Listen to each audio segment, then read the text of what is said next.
Ողջույն հարգելիներս, խնդրում եմ բոլորը կամ հեռախոսի ձայները անջատեն, կամ հեռախոսները անջատեն, հա որ քննարկմանը չխանգարի եւ սկսենք։ Հարգելի գործընկերներ, հարգելի հյուրեր, ողջունում եմ նախ բոլորիդ եւ շնորհակալություն հայտնում, որ ընդունել եք մեր հրավերը եւ այսօր մասնակցում եք այս կլոր սեղանին։ Ձեր ներկայությունն ինքնին վկայում է, որ քննարկվող թեման ունի ոչ միայն մասնագիտական, այլև հանրային կարևորություն։ Այսօր մենք այստեղ ենք, որպեսզի քննարկենք կենդանիների նկատմամբ պատասխանատու վերաբերմունքի մասին օրենքի նախագիծը եւ դրա հետ կապված օրենսդրական փոփոխությունները։ Մեր նպատակն է ունենալ բաց, մասնագիտական եւ կառուցողական քննարկում, հիմնված իրական փորձի, ոլորտում առկա իրական խնդիրների եւ կիրառման հնարավոր ռիսկերի վրա։ Ցանկանում եմ մատնանշել, որ ցավոք այսօր դահլիճում չեմ տեսնում Հայաստանի Հանրապետության էկոնոմիկայի նախարարությունից ներկայացուցիչ, փորձ եմ բացատրել ինչու, որովհետև նախագծի հեղինակները տվյալ նախագծում կենդանիների բարեկեցության հարցը դրել են էկոնոմիկայի նախարարության ուսերին, ինչը մեզ համար մեղմ ասած տրամաբանությունից դուրս է եւ հասկանալի չի։ Եվ մենք, ինչպես հասկանում ենք, էկոնոմիկայի նախարարությունն էլ է զարմացած այս նորությունից, բայց ինչևէ իրանց ներկայացուցիչը այսօր այստեղ չի եւ ես ուզում եմ միանգամից նշել, որ հրավիրված էր նաեւ շրջակա միջավայրի նախարարությունը, իրականում հենց այդ նախարարությանը հետագայում մենք տեսնում ենք որպես հիմնական, մարմին, որը որ կարող է իր պարտականությունների ցանկում ունենալ պատասխանատվություն կապված հենց կենդանիների բարեկեցության հարցի հետ, բայց իրենք նույնպես դահլիճում չեն։ Միևնույն ժամանակ ցանկանում եմ ընդգծել, որ այս միջոցառումը, որը որ մենք կազմակերպել ենք, միանշանակ չի հանդիսանում ձևական եւ մեր նպատակն է առաջնահերթ լսել միմյանց, արձանագրել խնդիրները, գնահատել ռիսկերը եւ ձևակերպել հստակ կիրառելի առաջարկներ օրենքի բարելավման համար։ Շնորհակալություն եմ հայտնում եւս մեկ անգամ բոլոր մասնակիցներին, մասնագետներին, հասարակական կազմակերպություններին, անասնաբուժական համայնքի ներկայացուցիչներին, կացարաններին, կամավորներին, լրատվամիջոցների ներկայացուցիչներին, ովքեր այսօր այստեղ են եւ պատրաստ են մասնակից դառնալու այս կարևոր քննարկմանը։ Այժմ ձեր թույլտվությամբ կանցնենք օրակարգի ներկայացմանը եւ ելույթների հերթականությանը։ Եվս մեկ անգամ ողջունում եմ բոլոր ներկաներին, շնորհակալություն, որ մասնակցել եք եւ արդեն անցնենք գործնական մասին։ Ուրեմն կլոր սեղանի օրակարգը հետեւյալն է լինելու։ Կլոր սեղանի բացում, կազմակերպիչների ողջույնի խոսք, աշխատանքի կարգի քննարկման եւ շրջանակների ներկայացում։ Այնուհետև բռնում, ստեղծում, պատվաստում, վերադարձ ծրագրերը, կացարանները եւ դրանց իրական կիրառման պայմանները Հայաստանի ամբողջ տարածքում, վարչական պատասխանատվություն եւ իրավակիրառման պրակտիկան, թափանցիկություն եւ հանրային վերահսկողություն, հասարակական կազմակերպությունների եւ հանրային վերահսկողությունը լրատվամիջոցների, զանգվածային լրատվամիջոցների դերը այդ հարցում, դրական կանխարգելիչ միջոցառումներ եւ ընտանի կենդանիներից հրաժարվելու նվազեցում, բանաձևի ձևավորում եւ հաստատում, մեդիա բրիֆինգ քննարկման կազմակերպիչների կողմից։ Բոլորիդ տրվել է փաթեթ, այնտեղ կարող եք կարդալ, ըստ հերթականության, հիմնականում կրճատ ասեմ, որ 1-ից 2 րոպե տրվելու է ուրեմն առաջարկներին, այնուհետև մինչև 1 րոպե 60 վայրկյան լինելու է արձագանք կամ հարց, խնդրում եմ, որպեսզի հերթականությունը չխախտենք, որպեսզի ձայները չխանգարեն, ոչ մեկի, եւ հետագայում արդեն նաեւ կլինեն առաջարկների, հնարավորություններ եւ եթե ինչ որ մարդիկ կլինեն, ովքեր որևիցե առաջարկներ կունենան, էլի շատ կարճ հատվածներում, այսպես ասած մոդերությամբ զբաղվելու ենք ես եւ Մարի Տեր-Անտոնյանը, խնդրում եմ բոլորը թող լինեն ուշադիր եւ արդեն կարծում եմ կարելի է սկսել։ Ես ցանկանում եմ նշել մի կարևոր բան, որ օրակարգի, հիմնական հարցերը, որոնք դուք տեսնում եք ձեր առջև եւ կարծում եմ տեսնում եք նաեւ էկրաններին, մենք ավելացրել ենք կետ այլ ելույթներ եւ զեկույցներ, այսինքն բոլոր այն թեմաները, որոնք ոչ չեն վերաբերում տվյալ կանոնակարգին եւ տվյալ օրակարգին, արդեն ոնց որ այդ օրակարգից հետո կսկսեն ներկայացվել, այսինքն եթե ունեք թեմա, որը այս օրակարգից դուրս է, դա առանձին արդեն ելույթ կլինի որպես։ Բայց եւ ոչ անձնական ինչ որ խնդիրներ, կապված կենթանիների պաշտպանության եւ կենթանիների այս հիմնահարցին։ Կարծում եմ կարող ենք սկսել, ուրեմն առաջին զեկուցողը Dingo Team ղեկավար Օքսանա Հովսեփյան, ստեղծման ծրագրերը, կացարանները եւ դրանց իրական կիրառման պայմանները Հայաստանի Հանրապետության ամբողջ տարածքում։ Ողջույն սիրելի գործընկերներ, եւս մեկ անգամ շնորհակալություն, որ այսօր այստեղ եք, ինչը եւս մեկ անգամ ցույց է տալիս, որ հարցը իսկապես կարեւոր է։ Ուզում եմ ասել, որ այս օրենքի նախագիծը մինչ այսօր Հայաստանը, ինչպես բոլորդ գիտեք, չի ունեցել որևէ ամբողջական կենդանիների պաշտպանության օրենքի նախագիծ եւ այս օրենքի նախագիծը անշուշտ շատ կարեւոր քայլ է առաջ, սակայն այն ունի սկզբունքային բացեր, որոնք չշտկելու դեպքում հետագայում կարող է հանգեցնել շատ վտանգավոր մեկնաբանությունների։ Առաջին ամենակարևոր բացը, որի մասին ես ուզում եմ խոսել, դա այն է, որ սպանդը ուղիղ բառով, ուղիղ ձևակերպմամբ չի արգելվում։ Չկա գեթ մեկ նախադասություն, որտեղ ասվում է, որ կենդանիների որպես թվաքանակի կարգավորման մեթոդ արգելվում է կիրառել սպանդը։ Եվ այս ուղիղ ձևակերպման բացակայությունը կարող է հանգեցնել մի շարք սխալ մեկնաբանությունների։ Օրինակ, կա օրենքի մեջ ընդհանուր ձևակերպում, որտեղ ասում է, որ մահվան հանգեցնող գործողությունները արգելվում են, սակայն իրավական առումով բոլորս էլ գիտենք, որ ընդհանուր ձևակերպումները միշտ կարելի է շրջանցել։ Օրինակ, կարելի է ասել, որ դա ոչ թե սպանդա է էվթանազիա կամ որ անհրաժեշտ միջոցառում է գլխաքանակը կրճատելու համար, կախված բնակչության անվտանգությունից։ Եվ եթե չկա բառացի արգելքը, դա միշտ կարող է հանգեցնել, որպեսզի հետագայում գործածվեն այլ կարգավորումներ։ Եվ հաջորդ կարևոր հարցը այն է, որ կենդանիների ստեղծումը, բռնում ստեղծում եւ վերադարձ ծրագիրը նախագծում նշված չէ որպես միակ մեթոդ այդ հարցի կարգավորման։ Եվ եթե դա նշված չէ, դա նույնպես բաց դուռ է թողնում, որպեսզի հետագայում կիրառվեն այլ կարգավորումներ։ Այսինքն օրենքի մեջ, եթե մի բան բառացի նշված չէ, դա իրավական առումով խնդիր է եւ կարող է առաջացնել մի շարք խնդիրներ հետագայում։ Ինչ վերաբերում է կացարաններին, ես առաջինը կուզեի խոսել, որ ցանկացած երկրում, եթե նայենք մենք որևէ երկրի դրական փորձը, որտեղ այսօր չկան թափառող կենդանիներ եւ կան միայն այսպես կոչացած պայմանականություն լավ կացարաններ, խոսքը Ամերիկայի կացարանների մասին չէ, որտեղ պայմանական ժամանակից տո քնեցնում են, բոլոր այդ երկրներում կացարանը հանդիսանում է ծրագրի վերջին փուլը։ Այսինքն կացարանը ինքն իրենով չի կարող թվաքանակի հարց լուծել, եթե ստեղծման ծրագիրը չի արվում ինտենսիվ եւ ճիշտ ձևով։ Առայժմ այսքան, հետագայում արդեն կքննարկենք։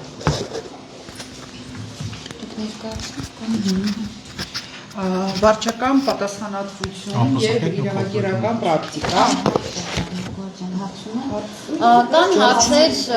որոնք կարելի է հարցը պատասխան անենք, որ ավելի չընթարցակվեն։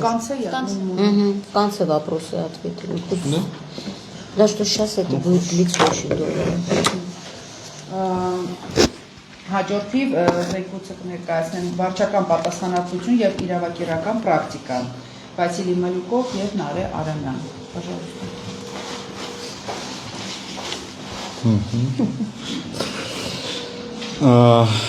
По поводу практики и административного применения хотелось бы отметить, что предполагается введение, точнее говоря, переработка статьи 113 КоАПа, где вводятся достаточно серьезные штрафы,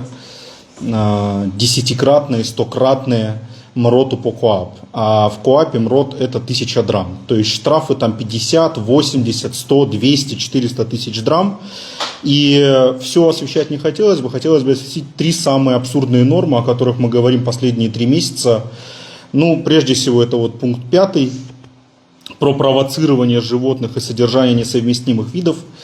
Большой вопрос к авторам законопроекта и к тем, кто им помогал, что они подразумевают под провоцированием, что они подразумевают под содержанием несовместимых видов, потому что Кошка и собака у нас это совместимые или несовместимые виды. Или два кота, которые дерутся друг с другом, они совместимы или несовместимы. Потому что если у вас дома живут животные, которые иногда вздорят друг с другом, и внезапно вы поссоритесь с соседом, и сосед на вас настучит, извините, вы будете платить 100 тысяч драм за то, что ваши животные подрались. Поэтому это вот пункт 5 статьи 113. Дальше. Самый громко кричащий и непонятно сформулированный — это пункт 7 статьи 117, штраф за лечение или применение ветпрепаратов без необходимой квалификации.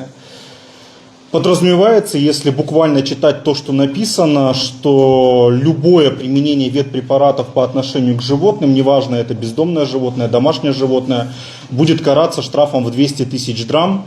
И как мы с вами понимаем, против кого это направлена норма? Прежде всего против волонтеров, которые помогают бездомным животным. Против приютов, где нет ветеринарных врачей, ветеринарных специалистов. И я, как владелец ветеринарной клиники, выступаю против этой нормы, потому что мы в Ванадзоре на регулярной основе своим клиентам даем назначение на дом с собой. Из-за этой нормы, если она будет принята в данной редакции, мы давать не сможем никаких назначений, потому что будем подвергать людей фактически риску быть оштрафованными на 200 тысяч драм. Любая таблетка от паразитов, любой укол антибиотика, любой укол или таблетка обезболивающего – это 200 тысяч драм. Большой вопрос, где и откуда они слезали эту норму и почему она до сих пор в законопроекте, даже после тех замечаний, которые были высказаны 15 октября в парламенте. И третья норма, которую хотелось бы осветить, это пункт 9. Фактически, если читать буквально то, что написано, то это запрет на кормление бездомных животных. Потому что, я думаю, никто не кормит бездомных животных в соответствии с их видом, возрастом и состоянием здоровья. Все кормят так, как могут. Кто-то кормит кормом, кто-то кормит тем, чем может, кто-то мясом, да, кто-то крупой. И если буквально, опять-таки, читать эту норму, то за кормление в таком виде штраф 50 тысяч драм. И опять-таки понятно, против кого это будет применяться. Я тоже приведу свежий пример из Ванадзора. Летом 24 года у нас в Ванадзоре мэрия оштрафовала женщину на 5 тысяч драм тогда еще за то, что она кормила там бездомных животных. Вот не понравилось. Возле мэрии она кормила, им это не понравилось. Они там даже целый совет устроили, порицание ее, прям как в Советском Союзе, и оштрафовали на 5 тысяч драм. Но тогда было на 5 тысяч драм, а если примут эту норму в таком виде, то будут штрафовать на 50. Вопрос зачем? При этом я хочу отметить, что здесь первая часть этой статьи, этой нормы по поводу стимуляторов, она абсолютно логичная. Ну, то есть, да, действительно их надо запрещать. Но почему мы запрещаем кормление тогда? То есть они все смешали в одну кучу, в одну кашу, и это абсолютно ненормально. Поэтому, что касается 3 озвученных норм, они требуют либо глубокой переработки, и мы свои предложения им уже отправляли в парламент, либо полностью их исключения. То есть, если мы их не перерабатываем, то просто исключаем и работаем дальше. Все. Спасибо.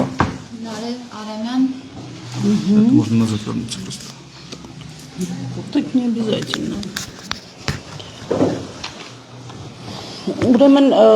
ուզում եմ անպայման հիշենք, շատ կարճ, որովհետև երկար չենք կարող պատմել մեր 20-ամյա գործունեությունը, բայց այնուամենայնիվ ինչպես սկսվեց կենդանի նկատմամբ պատասխանատու վերաբերմունքի մասին օրինագծի ստեղծումը, դա այո 20 տարի առաջ սկսել ենք, մեկ նախաձեռնել ենք մենք, դեռևս 11 թվականին ենք ներկայացրել ազգային ժողով, դրանից հետո նաև 16 թվականին, ընդ որում այդ մասին նաև ազգային ժողովում կայքեջում կա նշումները եւ ամբողջական պաշտոնական տեղեկատվությունը, ավելին ընդհանրապես պետք է տնային աշխատանքը լավ կատարել եւ կարողանալ ուսումնասիրել ոլորտը, նոր անդրադառնալ դրա իրավական կարգավորումներին։ Միանշանակ է, որ այն ամբողջական կմախքը, որի վրա կենդանի նկատմամբ պատասխանատու վերաբերմունքի մասին օրինագիծը գրվել է, մշակվել է, անշուշտ տրամադրվել է մեր կողմից եւ բոլոր այն դրական հատվածները, որոնք մենք տեսնում ենք, բարեբախտաբար թողնվել են անփոփոխ եւ դրանց ուղղակի ավելացվել են այնպիսի կարգավորումներ, այնպիսի դրույթներ, որոնք ոչ միայն չունեն սկիզբ եւ ավարտ, այլ նաեւ չունեն որևէ տրամաբանություն իրավակիրառական տեսանկյունից, այսինքն չկա որևէ հիմնավորում, ճանապարհային քարտեզ, գործողությունների հերթականություն, որոնք հնարավոր կլինի ապահովել, անգամ եթե մենք բոլորս լինեինք երջանիկ օրենքի հենց այսպիսի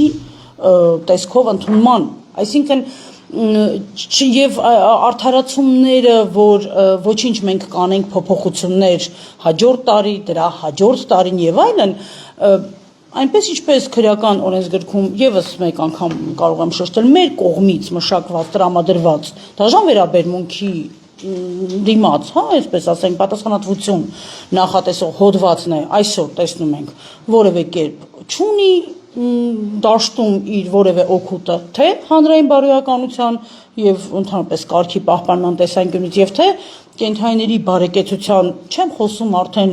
առողջապահության մասին, չեմ խոսում միջավայրի անվտանգության մասին, նույնությամբ բերված բոլոր դրույթները, որոնք որ միտված են իբրև իրավա հարաբերությունների կամ առավել եւս մարդ կենթանի փոխգործածության կարգավորման տեսանկյունից որևէ դրական արդյունք ունենալ չեն կարող։ Ավելին, այստեղ մենք պետք է հասկանանք իսկ ինչ գործողություններ են դրվելու ուղղակի օրենքի կյանքի կոչման առաջին փուլում, դա նույնպես անհասկանալի է։ Գիտեք, եթե մենք ուղղակի հարցնենք, գուցե շատ պարզունակ թվա, բայց տեսեք այդպիսի իրավիճակում ենք մենք այսօր, ինչու է օրինագիծը կոչվում կենթանիների նկատմամբ պատասխանատու վերաբերմունքի մասին եւ ինչ է դա նշանակում կամ ենթադրում, ոչ ոք այդ պատասխանը տալ չի կարող։ Անշուշտ այդ պատասխանը կարող ենք մենք տալ, բայց որpեսզի այդ պատասխանները հնչեն եւ իրականում այդպիսի իրավահարաբերությունները եւ մարդ կենթանի ամենօրյա փոխգործակցությունն ունենա իր չեմ ասում դրական, ամենօրյա, առօրյա կյանքը, կենսունակությունը, դա նշանակում է, որ պետք է առնվազն ոլորտի փորձագիտական եւ գոնե չեմ ասի մասնագիտական, բայց որևէ փորձառություն ունեցող մարդկանց հետ այս աշխատանքը կատարվեր։ Անշուշտ պետք է ասել, որ վերջին անգամ այս աշխատանքի լծմանը մենք անդրադարձել ենք դեռևս 18 թվականին, այսինքն մենք կարող ենք ասել 8 տարի է անցել, ինչ մենք ամբողջական փաթեթը, իսկ դա մոտավորապես 160 էջ նյութ է ամենափոքրիկ տարատեսակներով, որպեսզի մարդիկ շատ թուղթ չկարողանան ծախսել ծառեր կտրելու միջոցով, այդուհանդերձ հասկանալի է, որ ոչ ոք չի կարդացել եւ ոչ մի տող այդ ամենից։ Կենթանի նկատմամբ պատասխանատու վերաբերմունքի մասին օրենքը միանշանակ պետք է անդրադառնա ոչ միայն ընկերակից ընտանի, այսինքն տանը պահվող կամ թափառող կենթանիներին։ Եթե մենք տեսնենք կապը, մենք կհասկանանք, որ խոսքը պետք է գնա այո մարդու տիրապետության ներքո գտնվող ցանկացած կենթանատեսակի մասին, դա բացարձակ առանձին պետք է լինի, ոչ մի կերպ կապակցված չպետք է լինի կենթանական աշխարհի մասին օրենքի հետ եւ փորձել բացարձակ ոչ ոլորտի գերատեսչություններին բերել դաշտ տարածքային կառավարման նախարարությանը ներգրավելու տիմերի անմիջական աշխատանքը վերահսկելու ոլորտները չտեղավորելով փորձել տույժ եւ տուգանքներ բնակչության ուսերի տնել կամ կամավորների կամ այն կազմակերպությունների, ովքեր եթե չլինեին, այսօրվա աշխատանքը պետական եւ տեղական ինքնակառավարման մակարդակներով կլիներ ընդհանրապես առոչինչ։ Այս բոլոր խնդիրները անգամ այսպիսի բացարձակ անհասկանալի որևէ կերպ չհիմնավորված տեսքով օրենքի ընդունումից հետո նույնպես լինելու է մեր աշխատանքը, որովհետեւ գիտեք, քանի ազգային ժողովներ ենք մենք փոխել, որտեղ նրանք գնալու են, իսկ մենք մնալու ենք եւ այն համայնքը, որը շահագրգիռ է, այսինքն մենք բոլորս միասին պետք է փորձենք իրավական լավագույն ճանապարհները գտնելու եւ ունենալու գոնե օրինակելի, ոչ լավագույն, բայց օրինակելի օրինագիծ։ Շնորհակալություն։ Հաջորդիվ դելույթ մնա Մարիկ Էրանտոնյանը կապված թափանցիկության եւ հանրային վերահսկողության։ Հարգելի հյուրեր, հարգելի գործընկերներ, հանրային վերահսկողությունը համարվում է առհասարակ ցանկացած օրենքի իրական արդյունավետության հիմնասյունը եւ մենք տարիներ շարունակ խոսել ենք այն մասին, որ Այն պատճառով, որ Հայաստանի Հանրապետությունում բացակայում է հանրային վերահսկողության իրական մեխանիզմ հասկացությունը, մենք ունենում ենք իրական կոռուպցիոն սխեմաների լայն պատկերներ, որոնք որ եւ ապացուցվում են մանավանդ այն ոլորտում, որի մասին մենք հիմա խոսում ենք։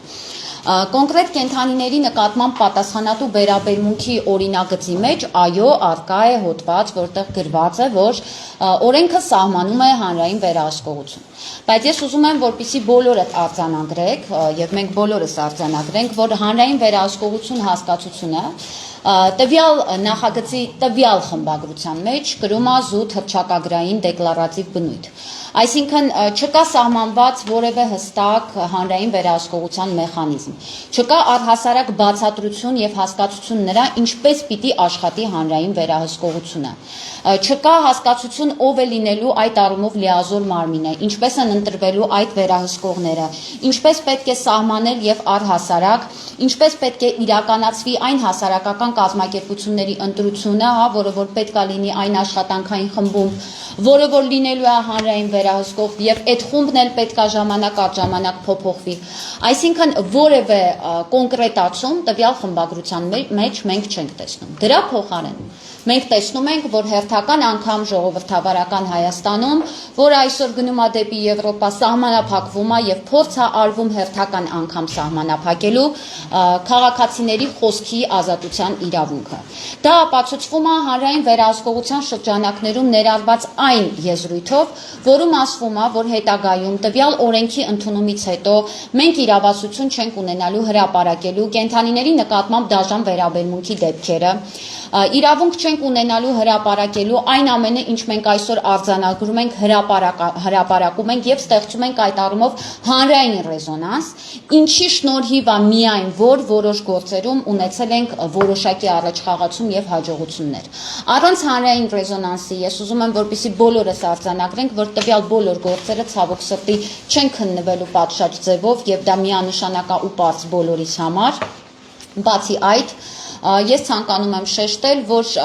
տարիներ շարունակ մենք խոսում ենք այն մասին, որ չի կարելի առհասարակ համայնքների վրա դնել պարտականություններ, որոնք որ իրենք իզորու չեն իրականացնելու։ Տվյալ նախագծի հեղինակները շարունակում են պնդել, որ նախագծի խմբագրությունում ամեն բան ճիշտ է գրված եւ լիազորությունները պետք է տրվեն տիմերին, այսինքն համայնքները պետք է իրենք որոշեն, թե ինչ ենթաօրենսդրական ակտեր են հետագայում լինելու, ինչ որոշումներ են կայացվելու, ինչը անթույլատրելի է, որովհետև մենք այսօր ունենք վառ պատկեր նրա, թե ինչպես են պարզապես մսխվում պետական բյուջեի գումարները ստեղծություններ անվան տակ, ինչպես են տվյալ գործերը պարզապես կոծկվում եւ անհետանում, ինչպես են այդ մարդիկ մնում առհասարակ անպատիժ։ Եվ այդ ամենը մենք չենք կարող թույլ տալ, որպեսզի հետագայում շարունակվի։ Իսկ ես ուզում եմ, որպեսզի բոլորդ հասկանաք, եթե մենք չունենանք օրինագծում հանրային վերահսկողության իրական մեխանիզմի ներդրում եւ հանրային վերահսկողությունը շարունակի բացակայել արդեն օրենքի տառին համապատասխան, մենք կունենանք շատ ավելի շատ տխրահռչակ պատկեր, քան ունենք այսօր։ Այդ իսկ պատճառով եզրափակելով ելույթս ես ուզում եմ նաև դիմել օրինագծի հեղինակներին, պատգամավորներ Մերի Գալստյանին եւ Արուսյակ Մանավազյանին, ովքեր այսօր այստեղ չեն, չնայած նրա, որ մենք հրավեր ենք ուղարկել եւ հրավիրել ենք իրենց, որպեսզի իրենք ներկա լինեն այս բաց քննարկմանը եւ տեղի ունենա վերջապես նորմալ երկխոսություն, ինչը դեռևս պետք է տեղի ունենար հոկտեմբերի 15-ի հանդիպմանը։ Եթե իրենք հղումներ են անում եվրոպական պետություններին եւ ասում են, թե վերցրել են փորձը եվրոպական առաջադեմ պետություններից, ապա եվրոպական պետություններում կենդանիների պաշտպանության համակարգերը միանշանակ գործում են բացության, վերահսկողության եւ հանրային մասնակցության վրա եւ որևէ պարագայում ոչ փակ պենտագոնային դռների հետևում։ Առանց իրական հասարակական վերահսկողության այս օրենքը չի կարող պաշտպանել կենդանիների եւ քաղաքացիների շահերը։ Այսքանը, շնորհակալություն այս մասով։ Շնորհակալություն։ Հաջորդը ելույթ կունենա Կին Արմինա Նաուբանդյանը, դրական կանխարգելիչ միջոցառումներ եւ ընտանի կենդանիներից հրաժարվելու նվազեցում։ Բարեզեծ, հարգելի ընկերներ, ուրեմն ճիշտ է, բոլոր օրենքների մեջ կան եւ դրական եւ բացասական կողմեր։ Հիմա խոսենք որոշ դրական կողմերի առումով, ճիշտ է, մի քիչ կանդրադառնամ թղթիկին, որ հոդվածները հստակ կարողանամ նշեմ։ Ուրեմն պետք է հաշվի առնենք, որ վարչական պատասխանատվությունը այս օրինագծում պետք է աշխատի ոչ թե որպես պատժիչ միջոց, այլ որպես սահմանած օրենքներ, որոնք պետք է կանխարգել են կենդանու լքելը կամ վնասելը մարդկանց կողմից կամ եւ այլն։ Հիմա անդրադառնանք պոզիտիվ հոդվածներին։ Առաջինը, 9-րդ հոդվածը։ Այստեղ հստակ բացված է փակագծերը կենդանու առումով դաժան վերաբերմունքի հետ կապված հարցերի վերաբերյալ։ Արգելվում են շնամարտերը, արգելվում են գործողություններ, որոնք կարող է հանգեցնեն հիվանդի մահվանը կամ կարող են ծանր կացության մեջ գցել, տանջանքների հասցնել, եւ բացի դրանից կան փաստեր, որ պետք է անպայման հաշվի առնել, կարծեք թե ուշադրություն չեն դարձնում, բայց դա գոյություն ունի մեր ամբողջ միջավայրում, դա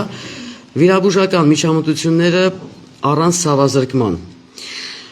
անհասկանալի քնեցումներ, չհիմնավորված, կենդանուն լքել առանց գտնելու իրան նոր տեր, կարող է մարդու մոտ պայման լինի, որ ինքը ստիպված լինի կենդանուց հրաժարվի, բայց առանց տեր գտնել, առանց տեղավորել ինչ-որ միտեղ կացարան հանձնել, լքել ինչ-որ միտեղ, որ ինքը ուղղակի փորձի գոյատևել կամ էլ մահանա, հստակ արգելված է։ Եվ դրա համար նախատեսված են տուժեր։ Արգելվում է նաև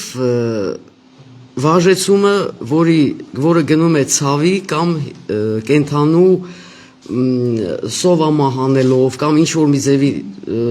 կանխարգելով իր կյանքը, դա արգելվում է, դա լավ է։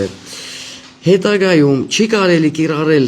միջոցներ առանց բժշկական հիմնավորման, որը կարող է հանգեցնի կենդանու կյանքի վտանգին։ Դա հիմնական բաներն են, որը ամեն մարդ կարող է հասկանա, հասկանալի է բոլորին, ոչ մի տերմիններ չկա դրա մեջ, եւ կարող է կանխատեսել սխալմունքները, то есть մարդ կարող է չիմանա սխալվի, բայց ներկայումս հստակեցված է։ Երկրորդը 113 հոդվածի նոր ձևակերպումը։ Իմաստը նա է, որ ցույց է տալիս եւ կենդանու տիրոջը եւ կազմակերպություններին, թե ինչ գործողությունները համարվում են վտանգավոր, որի համար ինքը կարող է կրի պատասխանատվություն։ Հիմնականում նախատեսված են տուգանքներ կենդանուն լքելու առումով, առանց այդ նույնը, որ ասեցի, առանց տեր գտնել, առանց կացարան տեղավորել եւ այլն։ Եվ թողնելով այն պայմաններում, որը կյանքի հետ համատեղելի չէ։ Դա հիմնականում, այն որ ասում է ստոպ է տալիս այն վարքագծին մարդկանց, որը բերում է այսպես բազմա հարյուրավոր, հազարավոր կենդանիների դրսում հայտնվելը, նույն առումով եւ ցեղական կենդանիների։ Так, հետագայում պետք է նաեւ պրոֆիլակտիկա արվի այն հասկացությունը, որ չեմ կարող պահել, то есть չեմ կարողանում։ Այդ պարագայում կենդանու խնամքը չապահովելու համար նաեւ նախատեսված է պատասխանատվություն։ Հատկապես ուշադրություն է դարձված հիվանդությունների պրոֆիլակտիկային, то есть պրիմիտիվ ասեմ, վակցինացիաները եւ այլն, եւ մինիմալ բաները, որ կարող է հասցնի հիվանդության, то есть պրոֆիլակտիկան հիվանդության եւ ոչ ցանկալի զույգավորման, որի հետևանքով եւս հայտնվում են մարդիկ ծանր կացության մեջ, ասենք կենդանին հիվանդացավ, փող չունեն բուժելու եւ այլն, պետք է փողը տրամադրի շանը թե ընտանիքին, վիճակի եւ ընտանիքում են խնդրեմ առաջանում եւ այդ մարդու մոտ ու այդ շունը վերջի վերջո կարող է նաեւ հայտնվի դրսում։ Да, сейчас, 2 слова и всё. Ուրեմն նաեւ նախատեսված է պատասխանատվություն հանրության առումով, то есть շրջակա միջավայրի, то есть շան հետևից պետք է հետևել, մաքրել եւ այլն, թույլ չտալ, որ ինքը վնասի մարդկանց կամ գույքին, արտարոտ շում առաջացնի, մի քիչ ավելի կրճատեցնեմ, որ հասցնեմ, որովհետեւ որոշակի հրաժարումները շնից գալիս է ոչ թե մարդու, то есть ոչ թե շունչ սիրելուց, այլ այն պատճառից, որ հարևանը բողոքեց, չեմ ուզում խախտեմ իր հետ հարաբերությունները, շունը հայտնվում է դրսում։ Так, եւ կա նաեւ բան, որ եթե կրկնակի ինչ որ խախտում է լինում մի տարվա ընթացքում, ավելի խիստ հանգամանքների է բերում, то есть տուգանքները խստափակվում են։ Եվ պետք է նաև մեկ էլ մի բան ասեմ, որ վարչական պատասխանատվությունը պետք է լինի ոչ թե ընդամենը պրոֆիլակտիկա, ոչ թե մարդը ինչպես միշտ դառնա շտրաֆի տուգանքի առարկա, то есть անհասկանալի շտրաֆներ, տուգանքներ չպետք է լինեն, պետք է հստակեցվի այդ ամբողջ նորմատիվները եւ բացի դրանից պետք է հաշվի առնվեն տեսագրությունները եւ ֆոտոտեսագրությունները ըստ օրենքի սահմանված պարամետրերով։ Ներողություն, որ երբեմն ռուսերեն բառեր եմ օգտագործում, մի քիչ տերմինոլոգիան բարդ էր իմ համար։ Դե լավ։ Իսկ արդեն ուզում էի փոխանցեի խոսքը Նարէ Արամյանին, որ ասեր, որ այս օրինագիծը մեզ ծանոթ է շատ վաղուց, այն էլ ինքը ավելի շուտ ասեց դա, որ 11 թվականից Նախահարցանք եղա ես։ դա, всё։ Շատ շնորհակալություն, ներողություն չհրաշալման համար ձեր ժամանակը։ Շնորհակալ ենք։ Փոքր ինչ լրացում Մարին կանի եւ կշարունակենք։ Հանրային վերահսկողության հետ կապված հարգելի ընկերներ, ես ցանկանում եմ նաև նշել, որ մենք հրավիրել ենք Երևանի քաղաքապետարանի կենթանիների խնամքի կենտրոն ՀՕԱԿ-ի տնօրեն Հարություն Առաքելյանին, որը նույնպես այսօր այստեղ ներկա չի,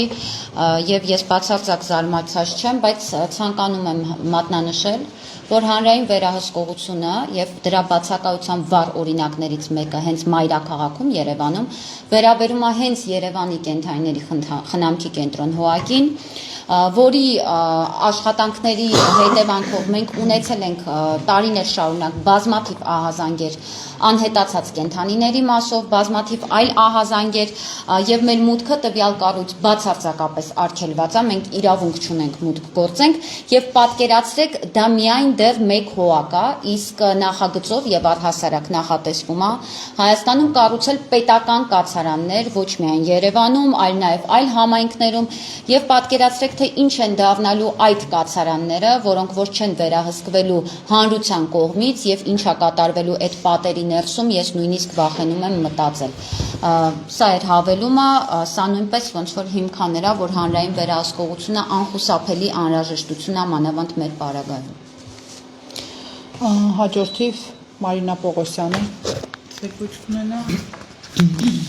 Բարև ձեզ, ես մասնագետ չեմ ոլորտի, կենթանապաշտպան կառույցի ներկայացուցիչ չեմ,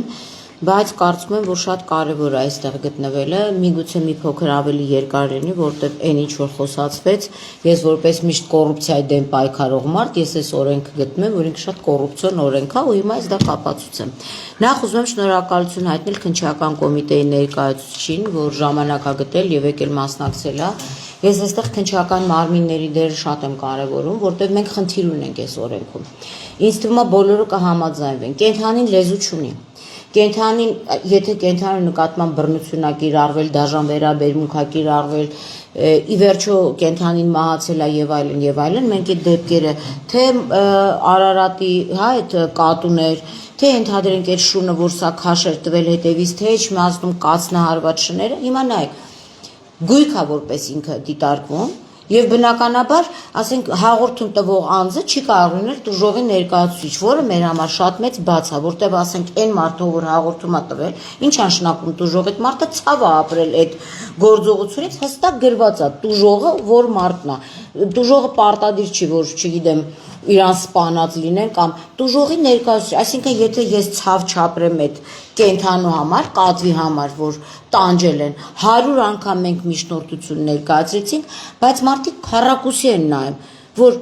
կատուն գույքա, շունը գույքա, չգիտեմ, լիքը մարդ կա, որ ավելի շատ գույք են, քան թե այդ կենթանիները ըստ էության, բայց ի վերջո պետք է օրենքը դա կարգավորի, եթե կատուն շունը կենթանին չի կարողանում ինքը իրան պաշտպանի, եթե մեզնից ցանկացածը չի զլանում իր ժամանակը տրամադրի, ապա պետք է այդ հարցը, կարծում եմ, ես քննչական կոմիտեի ներկայացուցիչին եմ դիմում, եւ այս բացը ձեր բացը չի, այս բացը այն մարդկանց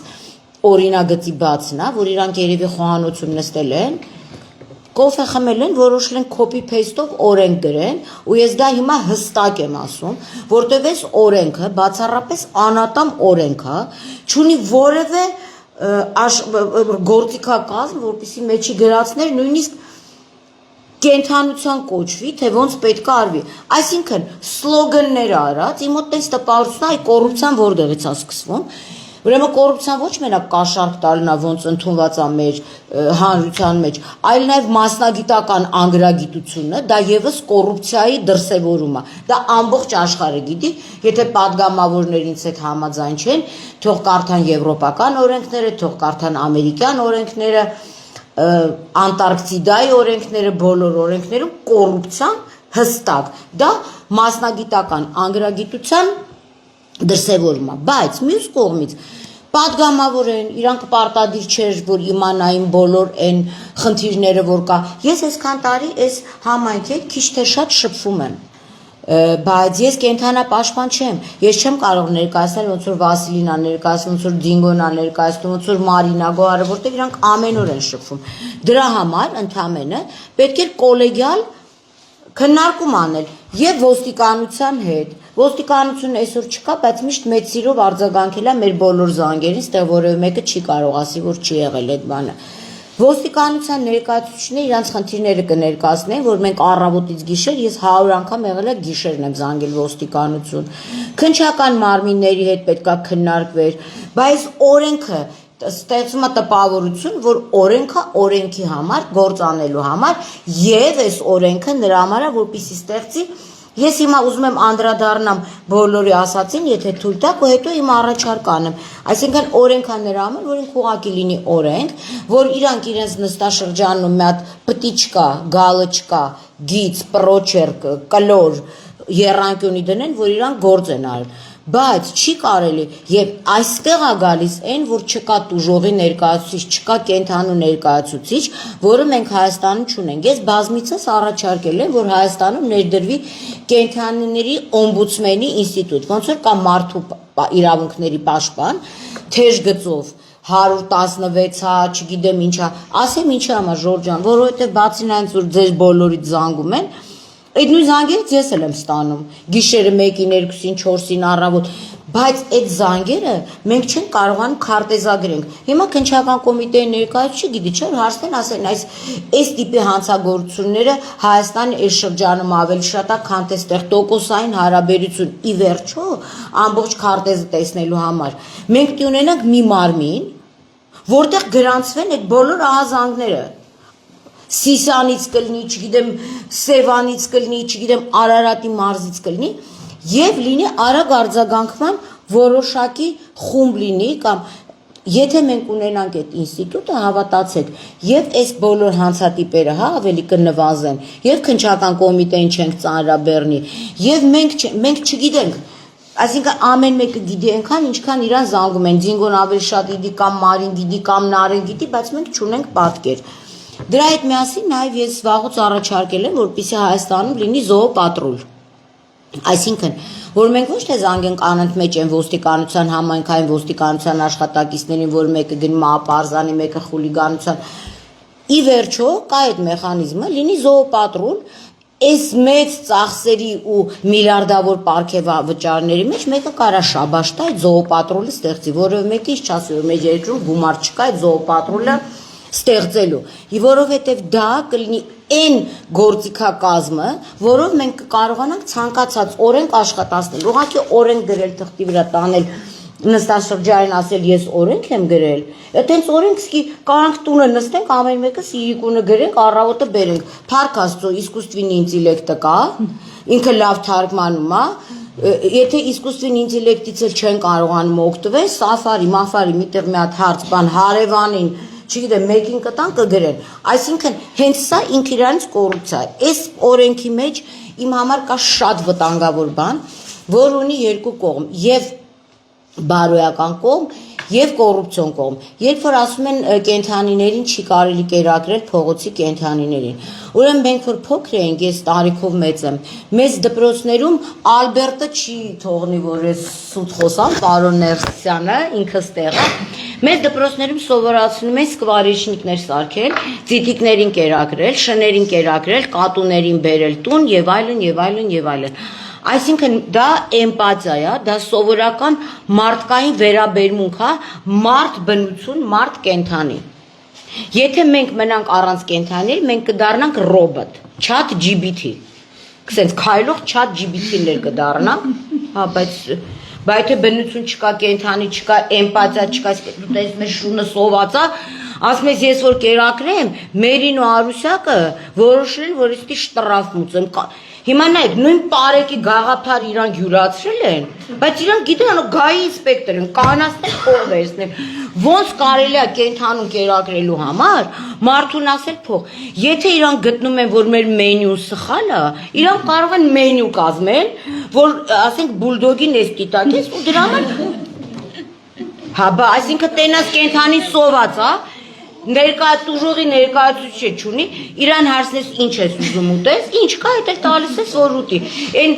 մի հատ բան կարես, բա փողը տալիս են, գնում իրանք համար կովերը առնում ուտում են։ Հիմա սա, լսեք ասեմ, սա իրականում հումորի վերածեցին, բայց սա ծիծաղալ չի, սա ինչ է նշանակում, որ նախ կենթանիները պետք է տենց իրանք սովամահ կլինեն, երկրորդը իրանք փորձում են ինչ-որ ձևով այս օրենքը, մենք պի օրենքներ ընդունենք հանուն, ոչ թե պատժիչ օրենքներ, մենք պի ընդունենք մարդասիրական օրենքներ, այսինքն օրենքը պի ընդունի հանուն ինչ-որ կենթանու, մարդու, չգիտեմ ինչի բարեկեցության, ոչ թե որ ինքը լի պատժիչ, բացի դրանից Վասիլին որ ասեց, որ չի կարելի կենթանիներին հա դեղ տալ դրա համար են գալու տուգանեն Հիմա այսինքն եթե մենք այս տրամաբանությամբ գնանք բոլորիս տներում կամերաներ են դնելով որ շուն ունի այսինքն շանը ճիճվաթափ եմ ես անում ես սա ինչ է նշանակում ժողովուրդ եկեք երկրորդ կողմը նայենք սա շատ մտածված օրենք է այսինքն որպեսզի իրանց մտերիմների եթե մեկն ու մեկը հանգարց հիմա փորձի ինձ հակադարձել այդ իրանց էպիտետներով ես Հաստացի օրինակ կբերեմ, որ այսօր չեմ ուզում բերեմ, թե ով անում ստերջացում, ինչ անում ստերջացում, ինչ ատկատները աշխատում։ Ստեղ կոռուպցիա է։ Եվ հիմա, երբ որ ասում են, որ կենթանուն չի կարելի այդ դեղը տունը տալ, այսինքն նշանակում է, որ ինչ որ հովանավորյալներ պետք է ստեղծեն մինի բուտկա կլինիկաներ, նրա համար որ հասկանալը որ 200,000 չգիտեմ 100,000 կարող է տուգանվել գնալ ինչ որ մեկի հովանավորության տակ սա հենց կոնկրետ կոռուպցիոն ռիսկ է որը որևէ մեկը ինչ չի կարա հակառակ ապացուցի որով նույնն էլ տուգանվելու է կլինիկան եթե տվեց այդ դեղը այսինքն ստեղծում են պայմաններ որ ուզուրպացնեն ամբողջ այս ոլորտը լինեն ընտրյալներ այս ոլորտում, որ իմ համար ընդունելի չի։ Երբ որ Եվրոպայից են խոսում, ընդհանրապես թող սուս մնան, բոլորս տեսել ենք Նորվեգիայում ու Սկանդինավյան բոլոր երկրներում, ինչ ապակեպատ շների, կենթանիների համար ձմեռը տներ է սարքվում, նույնիսկ ոչ շատ հեռու Վրաստանում, որտեղ, չգիտեմ, հիմա միգուցե չեն գնում տենց հասարակ երկրներ, որ փորձ ուսումնասիրեն Չիրեմ Մալդիվներում ոնց է, բայց Վրաստանում էլ կա այդ ապակեպատ շների եւ կատուների համար նախատեսված տներից։ Նույնիսկ եթե մենք Ռուսաստանի մասին ենք ընդհանրապես բերում օրինակ, Մուրմանսկում ընդունվեց օրենք, որը խստացրեց։ Այսինքն այս օրենքը չունի որևէ գործիքակազմ, չի գրված թե ինչի համար ինչ պատիժ կարող է լինի։ Ես էլի եմ դիմում քննչական կոմիտեի ներկայացուցիչին, որպեսզի այդ տուժողի ինստիտուտը դա ըստեյության դրա համար պետք չի նոր օրենք։ Ստեղ ընդամենը մի հատ շտրաֆների հավաքածու է ստեղծվել, որ մեզ բոլորիս անընդհատ զրկեն։ Այսինքն մենք այսօր Ժորժ ջան, ստեղ բոլոր ինչ որ բան է, Չէ։ Հա, մենք բոլորս այստեղ նստածները քիչ թե շատ տեսնում ենք, որ մենակ մեր հանրային պայքարի շնորհիվ մենք այս տարի երկու հատ հաջողություն գրանցեցինք, որը եւ կատվի գործով էր, եւ այս 900,000 դրամ տուգանքը, որը իրական շատ մեծ բան էր։ Բայց հիմա եթե մեզ ուզում են զրկեն մեր հանրային մասնակցությունից, այսինքն դուրս է գալիս, ես չեմ հասկանում, ինչ որ գնում ենք դեպի ավտորիտար ռեժիմ, բա ժողովրդավարությունը որտեղ է, բա այսինքն դու ո՞նց կարաս այդ օրենքով նախատեսես, որ մենք չպետք է այդ անենք։ Այսինքն սա դուրս է գալիս, այստեղ եմ տեսնում այս կոռուպցիոն բաղադրիչը, որ այս մարդիկ ասում են մենք ունենք այս մասը տալիս ենք, որ ստերջացնեն, հետո պարզվի, որ այդ ստերջացված շները հղի են։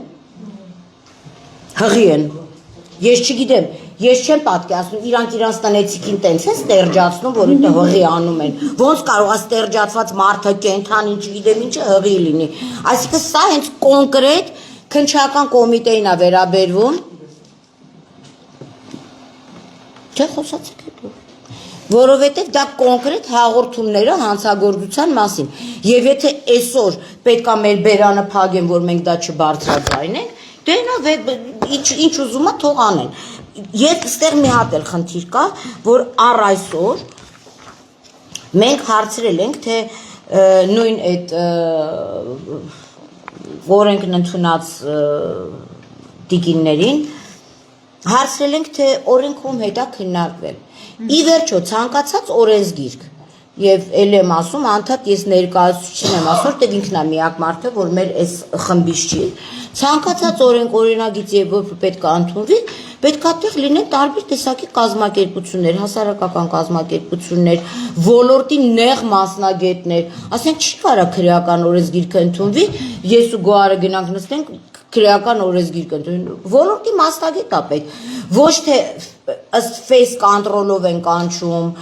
wallet control-ով, այսինքն դրամապանակի control-ով կամ ծանոթ control-ով, կամ իրանք նստում են ու գտնում են երկու կամ մի հոգի մարդ, ով որ իրան շատ ձեռնտու է, ում հետ իրանք կքննարկեն, ով որ պատրաստվում է գա ու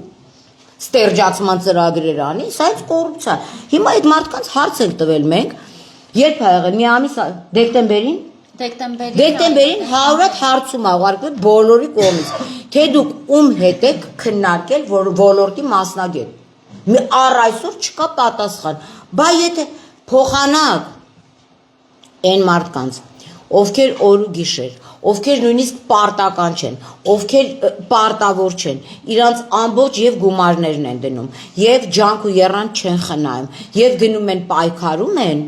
կենթանիների համար, անվան են ինչ-որ մարդիկ մտավոր հետամնացներ, թող մի հատ իրանք հասկանան, որ միգուցե իրանք անտառը ճանաչեն, չեն կարողանում կարդան, գրել են ում հետ եք քննարկել, քննչական եղել է, ոստիկանություն եղել է, ինչ է էկոնոմիկայի նախարարություն, ես չգիտեմ, մտե շները հնաչ ունեն, որ իրանք քննարկեն, հնան աճեց, թե հնան նվազեց, կատուն հնաչ ունի, որ իմանաս կատվի հնան աճեց, թե պրիչոմ դուք էկոնոմիկայի նախարարությունը, եթե կան կենթանապաշտպաններ, որ դրանով զբաղվում են, կան կլինիկաների տերեր, կան մարդիկ, ովքեր զբաղվում են շների, վարժեցնել բառը չասեմ, դաստիարակությամբ եւ այսինքն այս բոլոր մարդկանց պետք է կանչել, հասկանալ։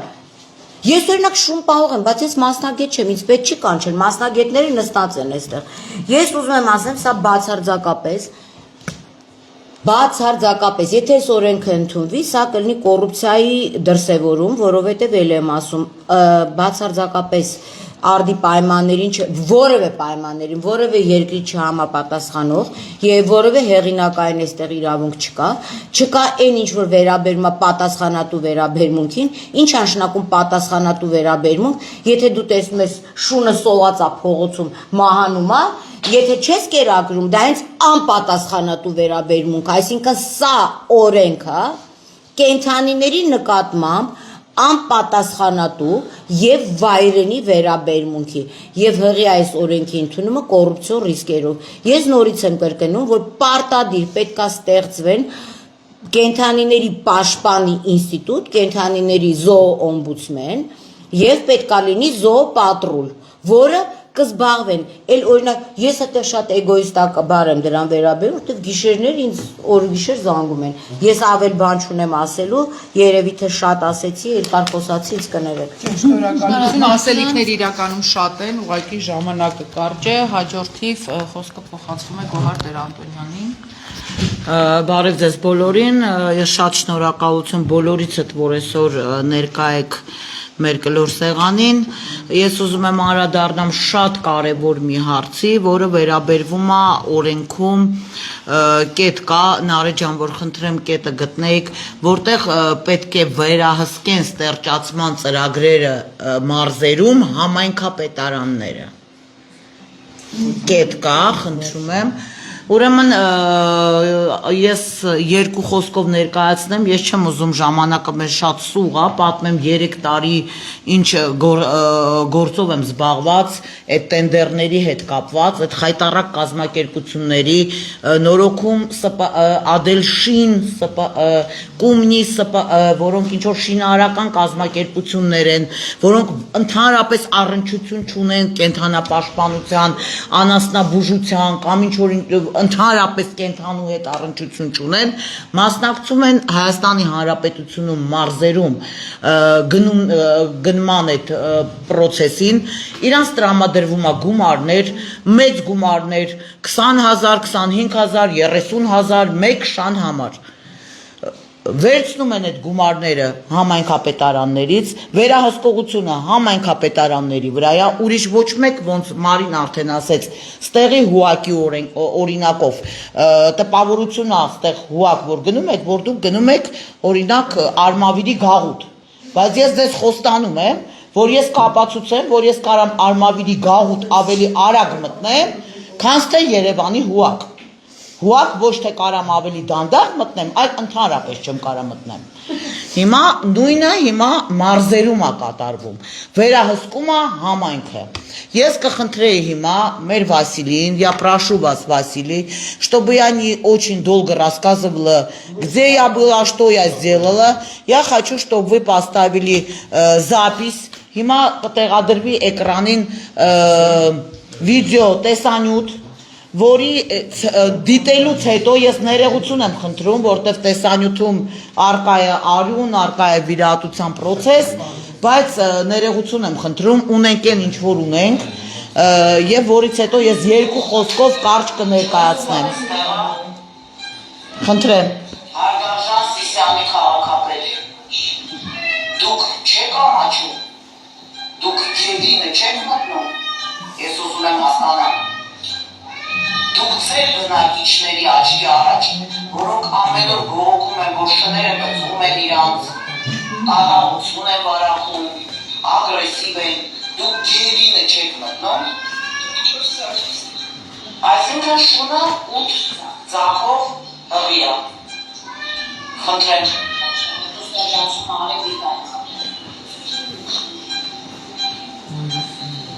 Հարգելի պատկան մարմիններ,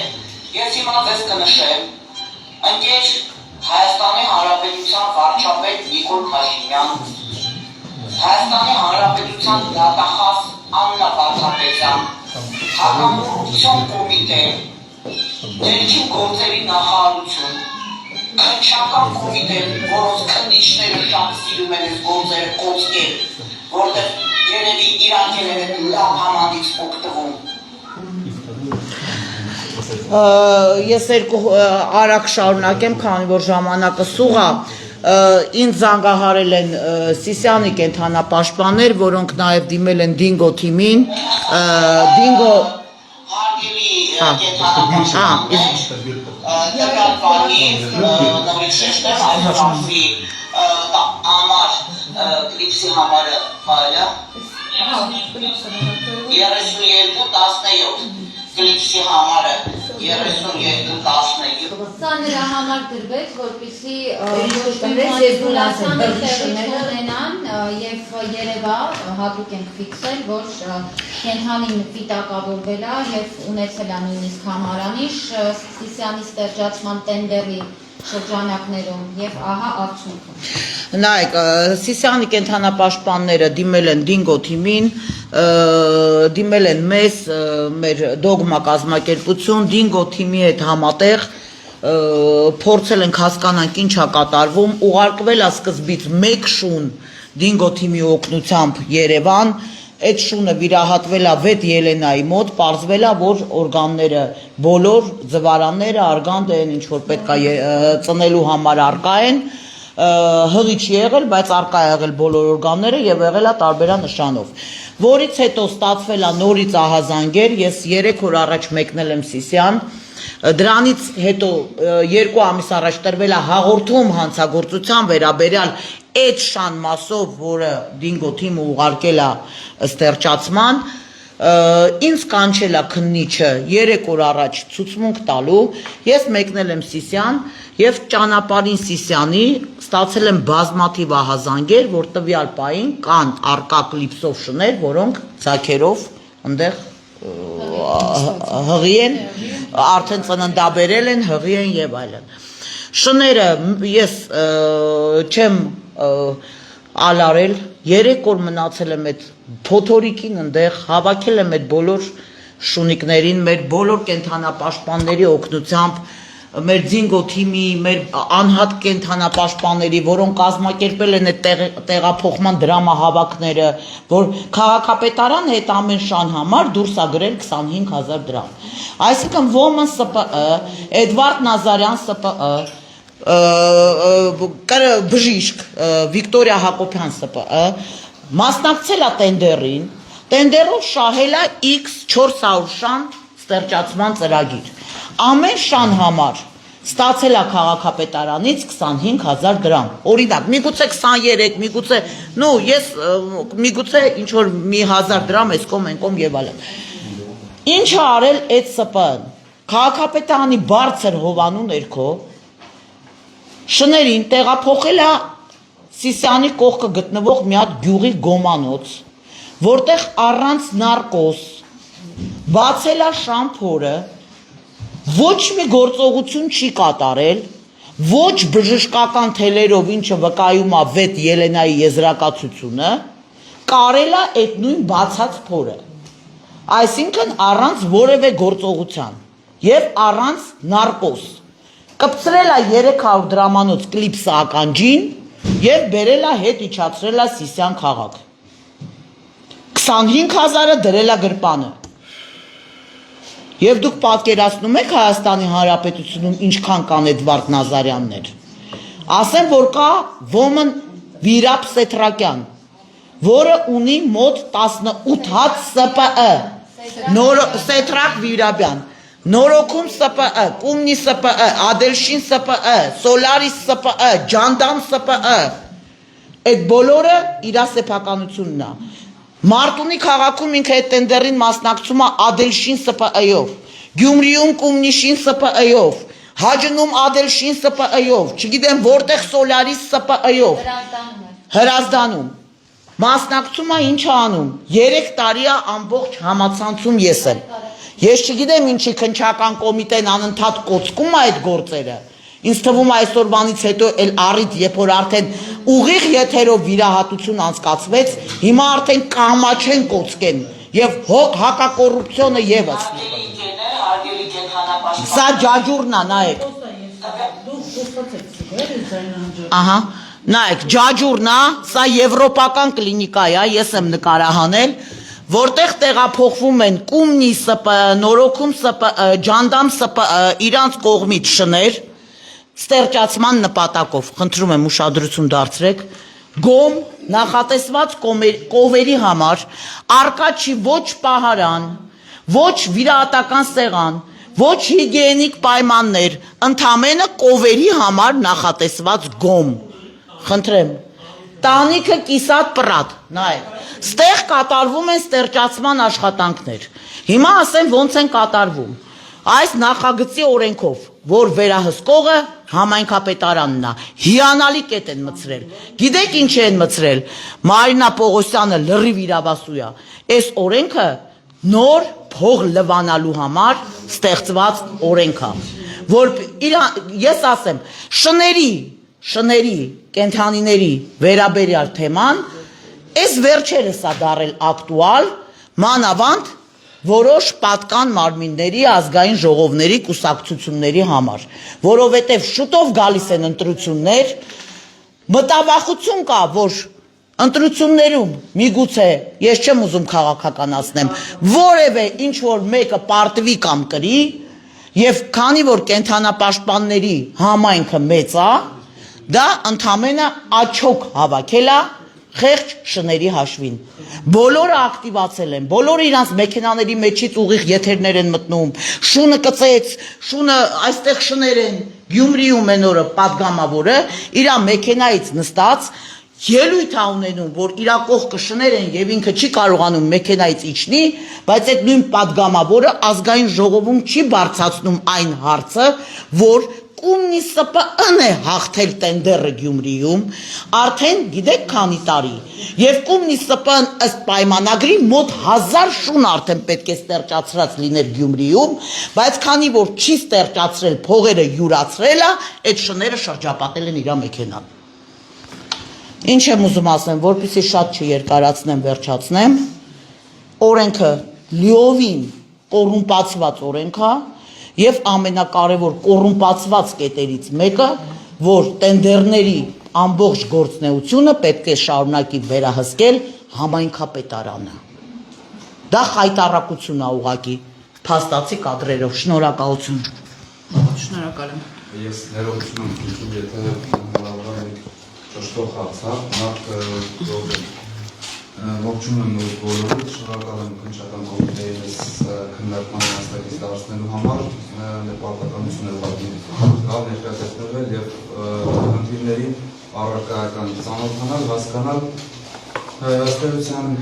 ներկայացված խնդիրներից, որոնք որ վերաբերական են քննչական կոմիտեին, արձանագրվել են ըստ էության, կքննարկվեն պատշաճ ընթացակարգերով, ուղղակի հասկանում որ պետական կառույցներից միայն քննչական կոմիտեի ներկայացուցիչն այս պայմանությամբ այստեղ ներկա է անդադար քննչական կոմիտեի անունը հնչեցվում, սակայն քննչական կոմիտեն քննարկող նախագիծը չի կազմել, չի դրա շրջանառության մեջ ընդհակառակը դրա վերաբերյալ առաջարկությունները, մտահոգությունները ներկայացել կխնդրեմ այն հանգամանքը, որ անընդհատ քանի որ ներկայացուցիչները այստեղ կան եւ որոշակի անձանց շրջանակա որ հավաքատարումը նաև քննարկմանը ինչ դեպքեր կան կոնկրետ որ անընդհատ մատնանշում եք որ քննչական կոմիտեի քննիչները կոծկում են կամ կոծկել են կա որևէ գործ առարկայական որ կարող են դեսին նշել հետագայում այդ հարցը Գուցե հանդիպման ավարտին ձեզ տանք, հա, ցանկը։ Կարելի է ներելով Տիկին ոչ միակ մեկ գործ, այլ բոլոր գործերը առ այսօր։ Գոհարյան, ես կարծում եմ, որ Կոծկում ոչ մի քննություն չի անցկացվում եւ գործը ընդհանրապես կարճվում է հանցակազմի բացակայությամբ եւ այդ կարճման որոշումը կարճելուց հետո մենք ստանում ենք օրինակ 8 ամիս հետո։ Էներ ստանում ենք ոչ թե օրինական, այլ գնում ենք նստացույց ենք անում Գյումրի քննչական կոմիտեի աստիճաններին կենթանապաշտպաններով, որպեսզի 8 ամիս առաջվա կարճած հանցակազմով գործը օրինակը տրամադրվի մեզ, որ մենք բողոքարկելու իրավունք ունենանք։ Այդ մեքենայի մեջ հենց հիմա կարճնա որոշումը ձեզ փոքր որպեսզի ավելի հասկանալի լինի Իսկ սկզբանե մենք ասացինք, որ միանշանակ քննչական կոմիտեն չի, որ նման իրավիճակի պատասխանատուն է։ Ինչու՞, որովհետև այն բոլոր ընթացակարգերը, որոնք պետք է նախապես մշակվեն եւ միայն արդեն կատարման փուլում դիտարկենք մենք առանձին պատկան մարմինների գործունեությունը կամ անգամ անգործությունը, մենք դրան չենք էլ կարող հասնել, որովհետև պատկերացրեք գործերը հասնում են քննչական կոմիտե այն դեպքում, երբ հետաքննչական կամ քննչական գործողությունների փուլում դրանք բացարձակ տապալված են։ Ինչու՞, որովհետև նրանք նույնպես չունեն թե գործիքակազմ, թե ընթացակարգեր, թե ինչ է պետք անել։ Եվ այստեղ շատ կարևոր է հենց այո ներքին գործերի նախարարության դերակատարումը, բայց այդ դերակատարումը նույնպես գործադիրն ինքնուրույն չի կարող իրեն վերաբերել։ Այսինքն դա նույնպես պետք է լինի օրենսդրական մակարդակով եւ առավել եւս որ դրանք ուղղակի կամոնտիր գործառույթներ չպետք է լինեն, այլ բնականաբար պարտադիր եւ այդ ոլորտում էլ նույնպես այստեղ օրենքին է վերաբերում ոչ թե բուն քննչական կոմիտեի գործողություններին կամ անգործության։ Այդ իսկ պատճառով մենք պետք է հասկանանք, որ այո այդ բոլոր գործերն իրականում կան, այո շատ մեծ է նաև անպատասխանատու վերաբերմունքը, բայց հիմնականում դա նաև այն բացն է, որ մասնագետները չգիտեն էլ ինչ անեն կամ պատասխանատու պաշտոնատար անձին։ Բայց բոլոր գործերը իհարկե ձեզ կներկայացնեն եւ հուսով ենք, որ հաշվի առնելով որ այսօր միայնակ եք բոլոր պատկան մարմինների պարզանում շնորհակալություն մի վարքյան կխնդրեի, նայեք, խնդիրը նրանում է, որ ձեր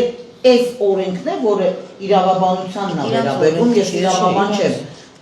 այս օրենքի նման բաց է, ինչն է, այսօր ոստիկանությունը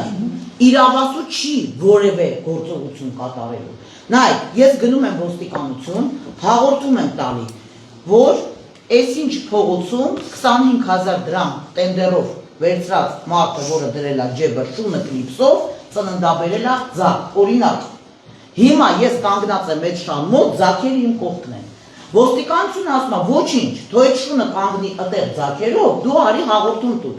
Ես գնում տալիս եմ այդ հաղորդումը, որից հետո ոստիկանությունը ասում է, գնա ձեր տուն քնի, երբ որ քննիչը քնից կարտնանա, ցենք թե մի 15 օր հետո, որովհետև իր վարույթում կա 876 հատ գործ, ինքը կգա, այդ շանը կարձանագրի։ Այսինքն այս միսակտի գարու կգա։ Էտելա իմիջալոց ասեմ, ես միշտ ուզում եմ ասել,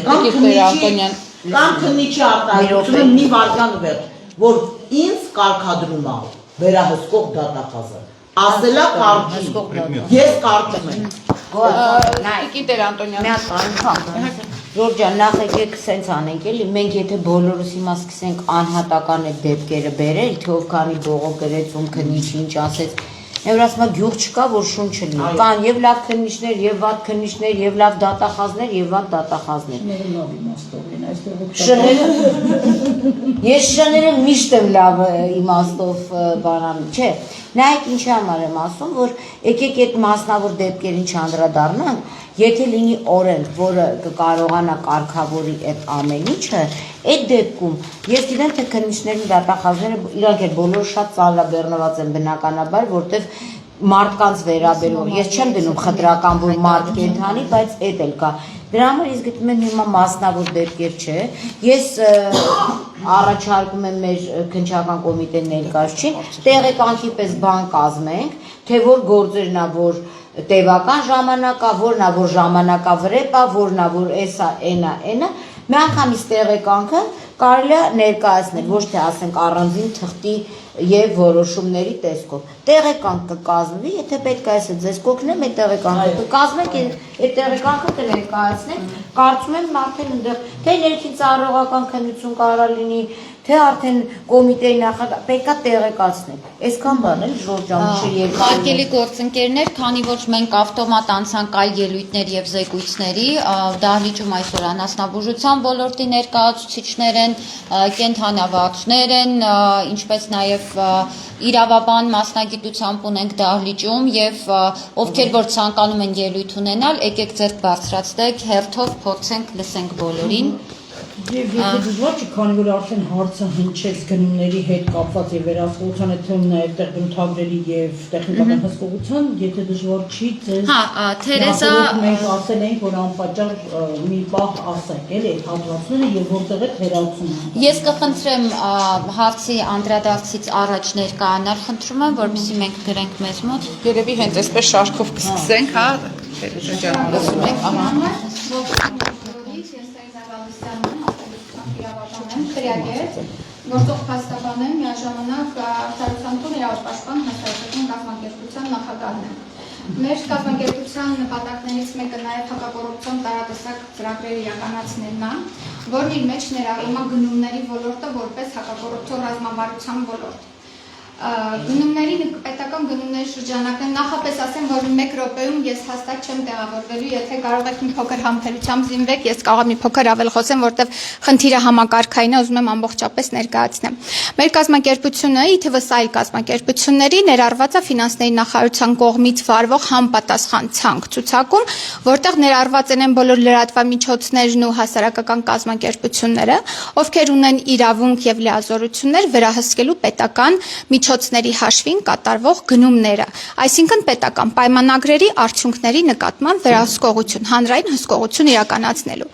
Եթե այս մասով հետագայում կուզենաք, ես ձեզ կողորթեմ, թե ինչպես դուք եւս ներգրավվեք որպես հասարակական կազմակերպություններ, եթե ունեք նման կազմակերպայրավական ձև, ինչպես մասնակցեք այդ օրենսդրական կարգավորումներն ու կառուցակարգերը, ինչպես դրանցից օգտվեք ճիշտ ձևաչափով, որպեսզի չբախվեք օրինակ այնպեսի մի միջադեպի, որպեսզի ձեզ թույլ չտան մասնակցեք կամ թույլ չտան ներս մտնեք որևէ կառույց, որտեղ տեղի է ունենում պայմանագրի արդյունքի ընդունում կամ առնվազն հսկողություն իրականացնել։ Այս մասով հստակ օրենքը կարգավորում է թե գնումների մասին օրենքի իմաստով, թե կառավարության 526 որոշման իմաստով։ Այս մասով ես կարող եմ ձեզ ամբողջապես աջակցություն ցուցաբերել։ Հանրային հսկողությունը կա, գոյություն ունի, պարզապես դրա կառուցակարգերը լայն կիրառություն չունեն մեր հանրապետությունում։ Դրա համար կարծես թե լայն շրջանակներ, ովքեր ուզում են նման գործունեություն իրականացնեն, դրա մասին պարզապես տեղեկացված չեն։ Դա ինֆորմացիայի պակասի հետևանք է։ Այս մասով հետագայում կարող ենք շփվել, ես ձեզ այդ ամեն ինչը կարող եմ բացատրել։ Ուզում եմ նաև անդրադառնամ Վիվ օրենսգրքում տեղի ունեցող նախատեսվող փոփոխություններից ձեր կողմից խնդրահարույց դիտարկող, չգիտեմ ինչքանով կընդունեք թե ոչ, բայց քանի որ ես իրավաբան եմ, պարտավոր եմ իրավունքի տեսանկյունից, մեկնաբանեմ նորմը, երբ որ դուք ցիտում եք այն օրենքի սպորտային առավել արդյունքների ստացման նպատակով կենդանիների նկատմամբ խթանիչ նյութեր կիրառելը եւ այլն, տեսեք, դուք 9-րդ կետը ըստ էության մեկնաբանում եք ի վնաս ցանկացած անձի, այսինքն դեմ հակառակ այն անձի, ով փողոցում կկերակրի որևէ կենդանու։ Վարչական իրավախախտումների օրենսգրքով, վերաբերյալ օրենսգրքով զանցանքի առկայությունը որպիսի հիմնավորի, նախնախապես ասեմ, որ այդ ապացուցման բեռը գրում է վարչական մարմինը, որպեսզի անձին իրենք կարողանան տուգանել հենց այս հոդվածի այս կետով, իրենք պետք է ապահովեն ապացույցների բավարար համակցություն, որտեղ կապացուցվի, որ կենդանին կերակրվել է ուշադրություն։ Այդ մասը կարծես թե երևի թե բաց եք թողել, սպորտային առավել արդյունքների ստացման նպատակով կենդանիներին խթանիչ նյութեր կերակրելը եւ կերակրատեսակով կերակրել։ Այսինքն սա չի վերաբերում ու չի կարող որևէ կերպ մեկնաբանել ցանկացած կենդանու փողոցում կերակրել եզրույթին։ Չի կարող հավասարեցվել։ Ու եթե մեկը կհանդիպի նման իրավիճակի, որ փողոցում հայտնված ցանկացած սոված կենդանու կկերակրի ու որևէ վարչական մարմին կտուգանի այդ քաղաքացուն, ես խնդրում եմ ինձ հետ պարզապես կապ հաստատել, ես հանձն եմ առնում նման վարչական ակտերը բողոքարկել ու հնարավորինս ամեն ինչ անել, որպեսզի այդ վարչական ակտը անվավեր ճանաչվի, որովհետև տվյալ զանցանքի կազմը որևէ ձև չի առնչվում փողոցում պարզապես կենդանուն կերակրող անձին, չի կարող վերաբերել։ Խնդրում եմ այդ մասին, եթե կունենաք դեպքեր, ինձ տեղյակ պահեք, ես դրանով կզբաղվեմ։ Իդեպ ինչ էլ որ առաջարկում եմ բացառապես որևէ առանցատուցման, պարզապես լինելով մեծ կենդանասեր ու մենք ինքներս մեր հետագիծ ունենք մեր ընտանիքով, իմ աղջիկներով, մենք մի քանի տարբեր տասնյակից երևի շներ ենք փրկել, մեր տան բնականում մեր շան հետ պահել ենք, խնամել ենք, ստերջացրել ենք, փորձել ենք տան որդեգրման, այսինքն ունենք նաև փորձ հենց այս ոլորտում բացի օրենքի մեկնաբանություններից։ Ինչ վերաբերվում է տենդերներին։ Այս մասով կուզեմ ասեմ, որ Սիսյանի դեպքը իրապես գնահատում եմ որպես խայտառակ դեպք, որովհետև այս պահին իմ ձեռքի տակ է Սիսյանի համայնքապետարանի կողմից հայտարարված տենդերի պայմանագիրը, դրան կից ներկայացված ակտարձանագրությունները, որտեղ ես տեսա, որ ամեն մի կենդանու մասով 27,000 դրամ է վճարվել, ընդհանուր թիվը 4,50,000 դրամ է, որի պայմաններում պետք է տվյալ կազմակերպությունը ստերջացներ թվով 150 շուն, տեսեք, այս մասով մենք ես ինքս եւս առաջարկում եմ նախաձեռնել ձեր հետ միասին, ձեր աջակցությամբ, իհարկե որ ինձ տրամադրեք համապատասխան նյութեր, որպեսզի մենք կարողանանք հանցագործության մասին հաղորդումը պատշաճ կազմել։ Ես իհարկե չեմ տեսել, թե ձեր հանցագործության մասին հաղորդումները ինչ հիմքերով են չնախաձեռնվել վարույթները կամ չնախաձեռնված վարույթները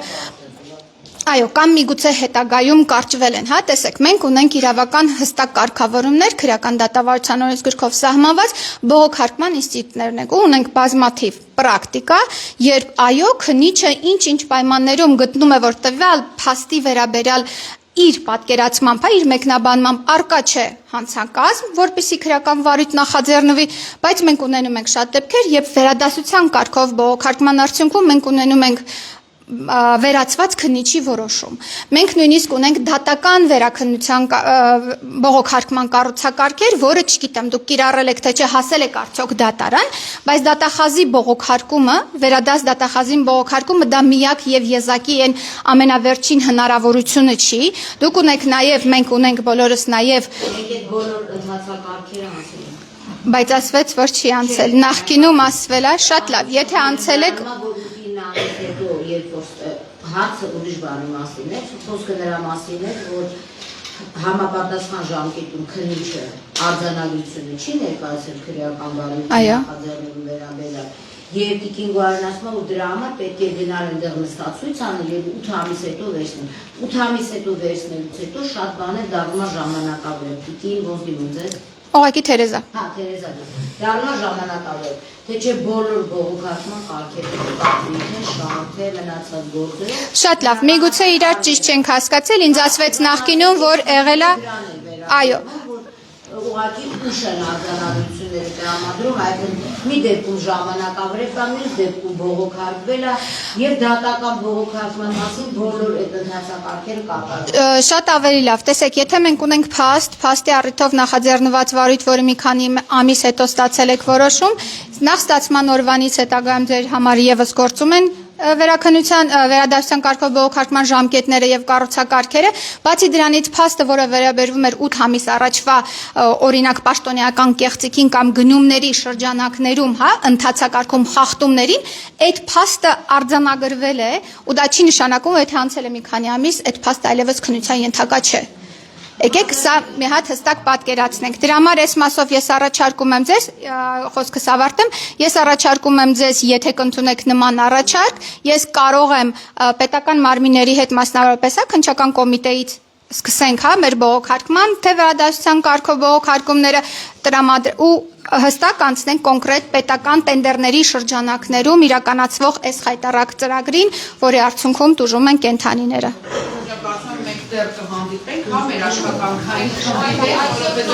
մասնագիտական են։ Հիմնական թեման վերաբերում է միայն պատասխանատու վերաբերմունքի մասին նախագծին, այսինքն չնայած հավելյալ ելույթներ եղան կապված այլ մասնավոր դեպքերի հետ, բայց ամեն դեպքում փորձենք ավելի լավների բացառումների ով ցանկություն ունի հարց կամ ելույթ, հարց կա, կենդանաբույժ Կոհարազարյանի Բարև ձեզ, Կոհար անունս, ես բացի կենդանաբույժ լինելուց նաև կենդանապաշտպան եմ, այստեղ երևի թե որոշակի չափով նաև դրա համար եմ ներկայացել։ Ուրեմն ուզում եմ խոսեմ եւս մի ցավոտ թեմայից, իրականում կենդանապաշտպանների կողմից հիմնականում այդ թեման մեկ-մեկ մի քիչ հետին պլան է ընկնում, որովհետեւ մեր ամենայն ցավոտ տեղը կոպիտ ասած փողոցի կենդանիներն են, բայց կա կենդանիների եւս մի շատ տխուր կարգավիճակում գտնվող խումբ, դա բազմացվող կենդանիներն են։ Ու օրենքում չկա որևիցե ճիշտ կետ, որը որ եթե մենք խոսում ենք նրա մասին, որ բազմաթիվ տուգանքներով պետությունը փորձում է փող աշխատել ու այդ գումարը աշխատել գլխավորապես կենդանապաշտպան մասայի կողմից, то есть կացարաններից եւ այլն, մենք կարանք շատ հեշտ իրենց առաջարկենք, որ իրենք այդ գումարը աշխատեն կենդանի բազմացնողներից։ Իմ համար բացարձակապես անհասկանալի է, թե ինչի պետք է անասնաբուժական կլինիկաները աշխատեն ՆԴՍ-ով, то есть մենք 20% եկամտահարկ ենք վճարում եւ խանութները, զոոխանութները, յուրաքանչյուր խանութ, то есть վաճառքի հետ ես մի քիչ օրենքից հեռու մարդ եմ, բայց ամեն պարագայում տոկոսները բավականին բարձր են, ինչպես նաեւ երբ որ արտասահմանից մեծ քանակությամբ որևիցե տեխնիկա իր բերում ենք ռաստամոշկայի է ենթարկվում, ինչի դա նույն կերպ չի վերահսկվում կենդանիների համար։ Այսինքն մարդիկ, ովքեր զբաղվում են կենդանիների վաճառքով, բազմացմամբ, իրանք պարտավոր են վճարել հարկերը, որովհետև կենդանին Հայաստանում, ինչպես արդեն շեշտեցինք, գույք է։ Հետևաբար, եթե ես իմ տանը սկսեմ, չգիտեմ, մոմագործությամբ զբաղվել, օճառագործությամբ զբաղվել, դա հսկվելու է, օրինակ, օճառագործությամբ զբաղվեմ, դա հսկվելու է, որովհետև կենդանու մարդկանց առողջությանը կարա իմ սարքած օճառը վնաս տա, դա հսկվելու է եւ անպայման դրա համար նաեւ ես հարկ եմ մուծելու, եթե չմուծեմ, կոպիտ ասած իմ վրա կարան գործ տան, ես դրա համար տուգանվեմ։ Հետևաբար, այստեղ կան մի քանի կետեր, ուրեմն առաջինը, որ ասում արգելվում է կենդանու նկատմամբ այնպիսի բնական կամ արհեստական սերմնավորման իրականացումը, որի արդյունքում նոր սերնդի մոտ առաջանում են հիվանդություններ եւ աննորմալ շեղումներ։ Մենք խոսում ենք նոր սերնդի մասին, բայց այն որ Հայաստանում շուն բազմացնողները բուց իրանց կենդանիներին 6 ամիսը մեկ անդադար շահագործման են ենթարկում եւ շատ հաճախ շահագործման են ենթարկում քուրը աղբոր հետ փոքր տարիքից, то есть 6 ամսեկանից սկսած կենդանուն սկսում են զույգել, դա խեղաթյուրում է մոր կենդանու առողջական վիճակը, կրճատում է կենդանու կյանքը եւ գցում է կենդանու կյանքի որակը բնականաբար։ Ինչենք մենք խոսում միայն նոր սերնդի մասին, այլ չենք խոսում նրա մասին։ Երկրորդը, մարդիկ, ովքեր որ շուն բազմացնողներից գնում են կենդանի, իրենք նույնպես ստանում են շատ ծանր, то есть բազմաթիվ հոգեկան լուրջ խնդիրներ են ունենում։ Հենց այսօր մեր կլինիկայում 3 մահացելաշպիտ ցեղատեսակի 1.5 ամսեկան շուն, որին վաճառել էին 3 ամսեկանի տեղ, որպեսզի համոզեն, որ այդ կենդանին չափսերով շատ փոքր է մնալու, то есть ինքը արդեն մեծ է, մի օր հետո շունը միանգամից վատացել է, շունը մահացել է, Աստված գիտի ինչ խնդրով։ Մենք չենք հասցրել ոչ մի բան անենք, շունիկը մահացել է։ Ընտանիքը շատ ծանր է տարել, որովհետև շունը եղել է երեխայի, իրանց փոքր երեխայի ամբողջ կյանքի երազանքը։ Ու կլինիկաները շատ են առնչվում, ինչեմ ես հենց այս շեշտում, որովհետև սրա հետ չեն առնչվում կենթանապաշտպանները, սրա հետ հիմնականում առնչվում են կլինիկաները։ Ամեն օր հատկապես նոր տարվա բերան նկարագրելու չի թե ինչ քանակությամբ ենք մենք ընդունում տարատեսակ հիվանդություններով կենթանիներ, որոնց վաճառում են։ Եվ շատ հաճախ մարդիկ, ովքեր գնել են կենթանուն, իրանք գալիս են ու ասում են, չեք պատկերացնում ինչ պայմաններում են կենթանիները պահվում։ Հայաստանում կա շուն վաճառող, ով իր կենթանիներին, պիտբուլներին, մալտեսներին, տարատեսակ ցեղատեսակի շներին պահում է բակում վանդակների մեջ։ Այստեղ օրենքում գրված է, որ կենթանին բազմացման հետ կապված է, կարելի է իրականացնել միայն մասնագիտացված խանութում կամ հատկացված բացօթյա տարածքներում տեղական ինքնակարգավորման մարմնի կողմից տրված թույլտվությամբ, կենթանու վաճառքու դեպքում հաստեղ ներկայանալ կլինիկա, то есть պետք է կենթանին ուղղակի ունենա տեղաշարժման համար անհրաժեշտ տարածք եւ պայմաններ։ Ունենա բավարար կեր եւ ջուր եւ տեղաշարժման համար անհրաժեշտ տարածք։ То есть եթե մալտես ցեղատեսակի շունը ապրում է 1 քառակուսի մետր վանդակի մեջ, դեմը ունի մշտական դրա ջուր ու կեր ու իրան ուղակի 6 ամիսը մեկ զույգում են, հետո գցեթե 5-6 տարեկանում երբ որ ինքը ի վիճակի չի նորմալ սերունդ տալու կամ քնեցնում են կամ ինքը մնում այդ վանդակի մեջ մինչև կսատկի, то есть դա օքեյ է, տեղաշարժման տարածք, կենթանին պասություն ունի, կերուջուր դեմը կա։ Այսինքն մենք խոսում ենք ինչի մասին, կենթանու կյանքի որակն էլ պետք է լինի, ոչ միայն կյանքի քանակը, դա մինիմալ պայման չի, դա պրոստը չգիտեմ, այդ աբսուրդ է ուղղակի։ Եվ то есть եւ ամենակարևորը հարցը նրան, որ ես պահանջում եմ, որ կենթանիների վաճառքի նկատմամբ դրվի մաքսիմալ վերահսկողություն։ Ամենաշատը փողոցում կենթանիները հանդիպում են հենց տարատեսակ բազմացման արդյունքում, եկեք բոլորս դրա մասին գիտենք։ Նախ պետք է անհատ մարդկանց խստիվ արգելվի կենթանիների բազմացումը։ Այսինքն ոչ մեկ իր տունը պրոստը տակ չպետք է իր կենթանուն զույգի եւ այդ կենթանու ձագերին վաճառի կամ անգամ նվիրի, որովհետև եթե մենք օրենքը դնենք միայն վաճառքի վրա, որ եթե դուք վաճառում եք, դուք դրա համար պետք է վճարեք, մարդիկ ասում են մենք նվիրել ենք, մենք չենք վաճառում։ Եթե շուն կրվցնողներին գտնելու համար պետք է անգնել, քշփորել, հետաքրքրվել, այդ սաղ արվում է բավականին սենց տակից եւ մենակ ինչ որ X դեբիլներ են, որ նյութեր են տեղադրվում եւ հայտնվում են մեր տեսադաշտում, բազմացնողներին գտնելը ծայր աստիճան հեշտ է, ուղղակի լիստեյով պոիսկ տալ։ Եվ զանգով մոտենալ գնալ այդ մարդկանց տուն։ Բացի նրանից, որ կան նաև վերավաճառողներ, որոնք չեն բազմացնում, կենթանիներին բերում են Ռուսաստանից, այդ կենթանիները հիմնականում գալիս են փոքրիկ վանդակների մեջ, 10-20 կենթանիներ, որոնց արժեքը հիմնականում լինում է մինչև $100, մեկ կենթանունը, շպիցեր, յորկեր, մոպսեր եւ այլն, այդ կենթանիները իրար վրա ապրելու փոխարեն շատ հաճախ երբ որ գալիս են իրենց որոշ մարդը արդեն իսկ մահացած է հասնում մի մասը, եւ մնացածը գալիս են կլինիկաներ տարատեսակ հիվանդություններով, մաշկային ինֆեկցիոն հիվանդություններով, որոնցով շատ հաճախ անգամ տերերն են հետագայում վարակվում, մարդիկ ստիպված են լինում ծախսել բավականին շատ գումարներ գնելուց հետո, եւ ոչ մի բան իրենք չեն կարող վաճառողի վրա ապացուցեն, ոչ մի բան չեն, լավագույն դեպքում կարան տանեն կենթանուն հետ տան, բայց 99% այդ գումարը հետ չի վերադարձնելու։ То есть ես խնդրում եմ անպայման մեր բանում չկար, բայց կարծում եմ, որ սա շատ կարևոր է ու սա պետք է նույնպես ներգրավի թեմայի մեջ։ Շնորհակալություն շատ։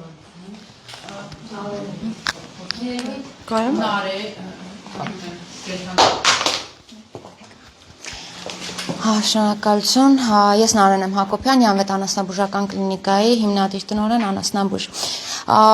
Իրականում ես շատ լուրջ ուզում եմ խոսալ նույն թեմայի մասին, ինչ որ խոսեց Գոհարը, ու շատ շնորհակալություն, շատ սրտից սեր, շատ դիպուկ էր,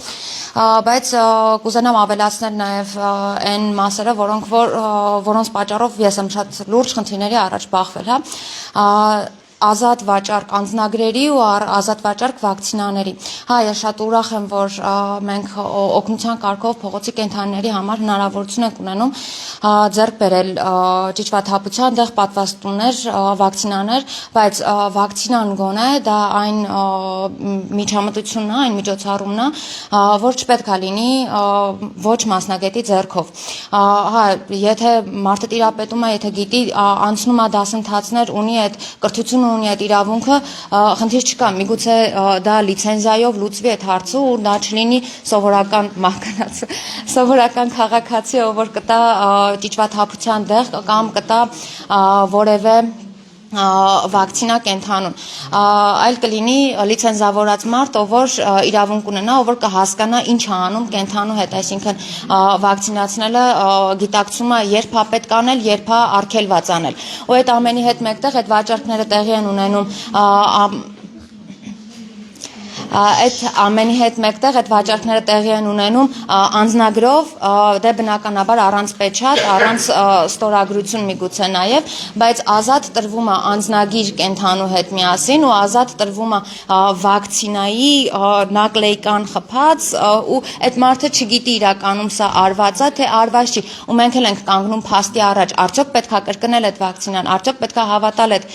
վակցինացիային այդ ճիճվաթափությանը ու հա գալիս են ծայրաստիճան ծանր վիճակում կենթանին ունի որևիցե քրոնիկ հիվանդություն կամ մաշկային հիվանդություն արդեն իսկ ձակ ժամանակ բայց նայում ես կենթանին կարանտինի մեջ է պատվաստված է ձեռքերդ կապված են չես կարողանում որպես մասնագետ ոչինչ անել ու կխնդրեմ ինձ հուշել մենք որպես մասնագետ ինչպես վարվենք նման դեպքերում երբ որ ունենում ենք նման հաճախորդներ թեկուզ ստացվում է այնպես որ եթե մենք այդ մարդը որ գնել է կենթանուն եկել է ոչ վաճառողի հետ ոչ այն ժամանակ երբ որ նոր պետք է արքու վաճառքը տեղի ունենա այլ արդեն գնել է ու եկել է բնականաբար ինքը համարում է այդ կենթանուն արդեն իսկ իր կենթանին ու դիմել որևիցե օրինապահ մարմինների որպես ինչ դիմես ու ում դիմես մեր համար էլ է սահմանափակում մենք չգիտենք այդ դեպքում մեզ ինչպես պահենք ինչպես նաև հա բուծումների ժամանակ կան դեպքեր երբ որ կենթանին արդեն ծայրահեղ ծանր վիճակում անկում է մեր սեղանի վրա թեկուզ մենակ հետ ծննդաբերյան պարեզի պատճառով որը որ կարելի էր կանխել ուղակի եթե թույլ տրվեր բուծել կենթանիներին միայն այն մարդկանց, ովքեր որ ունեն թեկուզ մինիմալ կրթությունը կարա բավարարի, որ կենթանուն հղիության ընթացքում կալցի տան։ Դա կարող է գոնե լուծի հարցը։ Այսինքն իմ խնդրանք պահանջն էլ նա է, որ այն մարդիկ, ովքեր զբաղվում են բուծումով, ոչ միայն մտնեն օրինական դաշտ ու հարկ վճարեն, այլ նաև ունենան լիցենզիա, ունենան թույլտվություն ու անցնեն գոնե մինիմալ դասընթաց, կուրս կամ չգիտեմ, ունենան ինչ-որ կրթություն, որով կարող են իրավունք ունենալ բուծել կենթանուն, իմանան ինչ են անելու հղիության ժամանակ, ոնց են հսկելու կենթանուն եւ երբ է պետք դիմել անասնաբուժի թեկուզ որպեսզի դուք իմանաք ինչպիսին է իրավիճակը ընդհանրական ոչ միայն բուծման նաեւ առևտրի նաեւ փոխադրման ինչպես նաեւ ներմուծման եւ արտահանման հետ կապված այդ բոլոր խնդիրներով այդ թվում տարբեր ծառայությունների եւ գործակալությունների միջոցով տարբեր գործակցների իրականացման մասը ամբողջական փաթեթով մենք ներկայացնում ենք ազգային դեռևս հորինակն 2011 թվականին եւ հետո մենք ժամանակավորապես համացրել ենք որպես իրենք հասկանան որ իրականում գումարը պետք չի եւ չի կարելի քաղաքացիներից վերցնել ոչ ուղղակի համար իրենց բարեգործական աշխատանքի կամ գտածոյցության այլ պետք է ուղղել այնտեղ որտեղ մարդիկ ունեն շահույթ եւ այդ թվում ոչ ճիշտ ձևով կենթանիների շահագործման դեպքեր այո մենք համաձայն ենք շատ կետերով իսկ մնացած բոլոր կետերը որոնք որ կարող են լինել օրինակ միջելի կամ քննարկելի միանշանակ մենք դեռ շատ աշխատանքի ունենալու ինչպես նշեց Գոհար Ազատյանը բացի նոր տարվա շրջաններից շատ մեծ մենք այս խնդրին բախվում ենք շատ մեծ քանակներով մարտի 8-ին ապրիլի 7-ին Վալենտինին ամեն առիթներին երբ որ հնարավոր է որ մարդիկ իրար կենթանի նվիրեն առանց պատասխանատվության զգացողությունը հաշվի առնելու նվիրում են կենթանի ու բախվում խնդիրների Փոքրիչ պատասխան հանարեջան դեր ասացին տեսեք կապված բուծելու վաճառքի եւ բուծողների կողմից գնված կենթանիների եւ բուծողների կողմից պատվաստելու ես կողմ եմ այո ճիշտ եք ասում եթե մարդը վաճառում է մարդ պետք է ունենա լիցենզիա բուծելու վաճառելու եւ հետեւաբար պարտավոր է դիմել որևիցե կլինիկա բայց ինչ վերաբերում է ձեր ասացին, որ պետք է լիցենզավորվի կամ արգելվի պատվաստումներ եւ այլն, ընդհանուր առմամբ դրա հետ համաձայն չեմ, որովհետեւ մենք այստեղ առնվազն 3 հոգի մարդիկ ովքեր կացարան ունենք, հա, որտեղ անօթևան կենթանիներն են եկել եւ ինչ-ինչ պատճառներով մնացել են եւ մենք ի վիճակի չենք ամեն անգամ տեղափոխել կլինիկա կամ գումար վճարել անասնաբուժին, որը պետք է գա եւ պատվաստի։ Հետեւաբար մենք գնելու ենք պատվաստանյութը եւ մենք պատվաստելու ենք մեր խնամքի տակ կենթանին կներեք եւ դրա համար եկեք ձեր ասացի մեջ մի քիչ ավելի կոնկրետացում մտցնեմ փրկված, փրկվող, անօթևան այսպես ասած համայնքին պատկանող կենթանուն, որին ենք մեր տուն ենք տանում, փրկում ենք եւ որտեղ դրման ենք տալիս, մենք ունենք իրավունք իրավաբժշկական հարցերով զբաղվել եւ ոչ վճարովի հիմունքներով։ Իսկ բուծողները, այո, պետք է անցնեն սեվրատա ադը, որ նախ շատ քչանան, հատուկ են բուծողներ մնան, որոնք մակարդակով պետք է բուծեն, չնայած ինձ համար բուծումը ոչ մի կերպ ընդունելի չի, բայց պետք է պարենալենք։ Վակցինաներից եւ առհասարակետ մեկցություններից կապված նրա այսօր ոչ մասնագետների մենք շատ հաճախ ունենում ենք շատ ծայրահեղ իրավիճակներ, երբ որ պետք է հետվիրահատական խնամք անցկացնել եւ այդ հետվիրահատական խնամքը անցկացվում է միանշանակ ամուսնաբուժությունով, բայց խնդիր ալինում, որ կլինիկան կարստացիոնար չլինի, խնդիր ալինում, որ կամավորը չի կարող եւ ի վիճակի չի կլինիկայի օրվա 10,000 ստացիոնար վճարել, եւ նույն կլինիկաներ միանշանակ շատ կլինիկաներ չեն ասելու, դե եկեք մենք անվճար պահենք, որ իր հետվիրահատական խնամքը անցնի ըստ օրենքի տարին համապատասխան։ Մենք ունենք հայաստանյան իրականություն, որի ռեալիզիով պետք է փորձենք ստեղծենք մի օրենք, որը հետագայում միանշանակ պետք է զարգանա, մտածողություն պետք է փոխվի, աշխատանք պետք է կատարվի, բայց մենք չպետք է մոռանանք, որ մենք Հայաստանում ենք, մենք եվրոպական պետություններում չենք, որոնք հաղթահարել են վաղուց այդ ճգնաժամային իրավիճակը եւ մենք պետք է, ոնց որ ասում են, շարժվենք այն իրականությունից, որը որ կա ոչ միայն Երևանում, հա, մենք հիմա Երևանի մակարդակով որ նայենք, բավական ինչ-որ առաջընթացներ ունենք, հա, բայց մենք հիմա, եթե գնանք Սիսիան, եթե գնանք Կապան, եթե գնանք Ջերմուկ եւ Դիլիջան եւ չխոսեմ, հա, կից գյուղերից ու մնացած ամեն ինչից, շատ սարսափելի վիճակ է եւ բնականաբար այնտեղ այս ամենը բացատրելը նեք պարզաբան եմ, հա, ես չեմ խոսում անհատական իրավիճակներում, հա, էլի ինչպես գիտեք, որ կլինիկայում շատ բաներ ենք տեսնում ու ինչպես նաև մենք լսում ենք շատ արտահայտություններ, ես կենդանասեր եմ, ես փրկում եմ կենդանիներին, ես գիտեմ ինչ եմ անում ու բախվում ենք խնդիրներին, որ ոմն կենդանասեր, որը որ բնականաբար ուղղակի իրան կոչում է կենդանասեր, հա, ակտիվություն ցուցաբերում է, միգուցե շատ լավ բաներ ունի արած, միգուցե շատ լավ բաներ արել է նախկինում, բայց կան բաներ տվյալ իրավիճակում, հա, որ մենք բախվում ենք խնդիրների հենց թեկուզ մարդկանց կողմից, ովքեր շատ ուրախ են, որ իրանք կենդանասեր են, շատ ոգևորվում են այդ փաստից, որ իրանք կենդանասեր են, մենք խոսքը չի վերաբերվում ձեզ, բնականաբար քանի տարի դուք ձեր գործը գիտեք, նույնիսկ կան դեպքեր, երբ որ գիտեք բաներ ավելի շատ, քան որոշ դեպքերում նաև մասնագետները, որովհետև տեսել եք ավելի շատ բաներ, քան թեկուզ որոշակի մասնագետներ, բայց խոսքը վերաբերվում է այն մարդկանց մասին, ովքեր որ փորձում են ներկայանալ որպես կենդանասեր, որպես գրագետ մարդ ու ինքնուրույն գործողություններ են կատարում, որոնք բերում են կենդանուն անկման ու մենք արդեն անզոր ենք այդ ժամանակ չգիտեմ, ոչ մի բան չենք կարողանում անել։ Այն դեպքում, երբ որ թեկուզ խոսքը չի վերաբերվում, հա, վակցինային մենակ։ Ես տեսա սենց վիճակը, ես գիտեմ, ես նախկինում եղել եմ սենց դեպք, ես անտիբիոտիկ եմ տվել, կարգավորվել է։ Ես ուզում եմ պայքարենք մենք այդ դրա դեմ։ Միանշանակ չենք կարող համամիջ ձեզ հետ չլինել, բայց դրա համար օրենքը պիտի ուրեմն տվյալ եզրույթը այնպես ձևակերպի, որ ինքը չլինի լճացված, այսինքն մենք անընդհատ ասում ենք, որ տվյալ նախագիծը լի է խնդիրներով, որովհետև յուրաքանչյուր եզրույթ էստեղ ներկայացված հնարավոր է երկիմաստ ընտրել։ Այսինքն եթե օրենք է ներկայացվում, օրենքի յուրաքանչյուր բառ, յուրաքանչյուր ստորակետ, յուրաքանչյուր նախադասություն, հա, նույնիսկ տոնայնության շեշտադրման այլ կերպ օգտագործումը բերում է իմաստային ոչ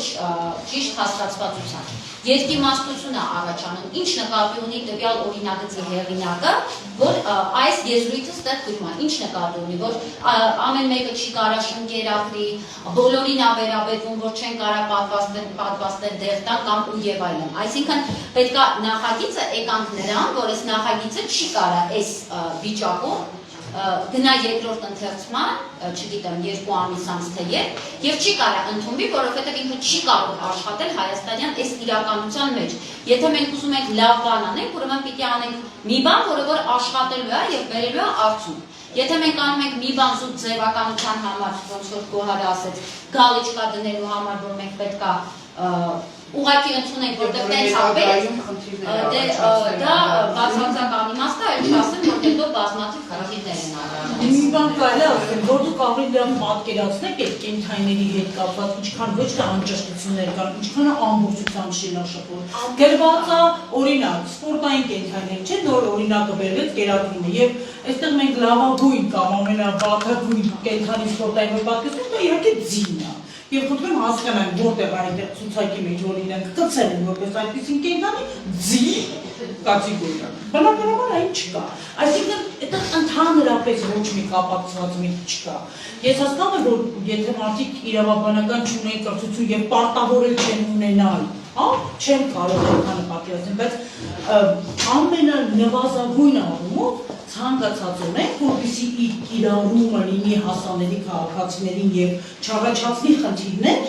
իրավական հետևանքներ առավել եւս քաղաքացիներին, այն պետք է լինի հնարավորինս կապացված, բաց, հասկանալի։ Դուք խոսում եք արդեն ընդհանրակարգային եւ հա ինչ-որ կիրառական դրույթներից եւ մենք ընդհանրապես չունենք այդ ամենի սահմանումը, որպեսզի մենք պատկերացնենք, թե ինչքան գործ պետք է անենք, որպեսզի հասնենք ձեր ասած կետին։ Հա, դրա համար եմ ուղղակի բարձրանում, դա ելույթ չէ, ուղղակի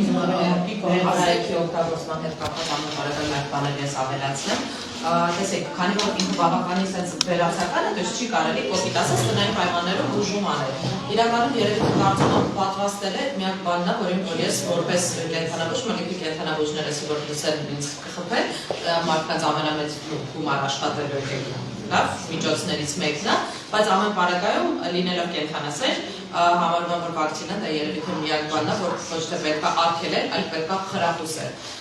Այն մարդիկ, ովքեր որ գնել են իրենք իրանց համարձեղական կենդանի, ովքեր բավականին պատասխանատու են, իրենք երբեք չեն ընկնելու դեղատնից մանկան վակցինա ու պատվաստել։ Իրենք իրենց մի հատ կենդանու համար տարեկան է 10-15 դրամ հաստատ սիրով կտան։ Բայց այն մարդիկ, ովքեր չունեն ֆինանսական հնարավորություն, ավելի լավ է իրանք նույնիսկ եթե պատվաստումով երբեմն ցավոք սրտի լինում է դեպքեր իհարկե որ վնաս են տալի, բայց հավանականությունը չպատվաստված կենդանու վնասվելու տասնապատիկ անգամ ավելի շատ է, հաշվի առնելով Հայաստանում չումայի եւ պարվավիրուսային էնտերիտի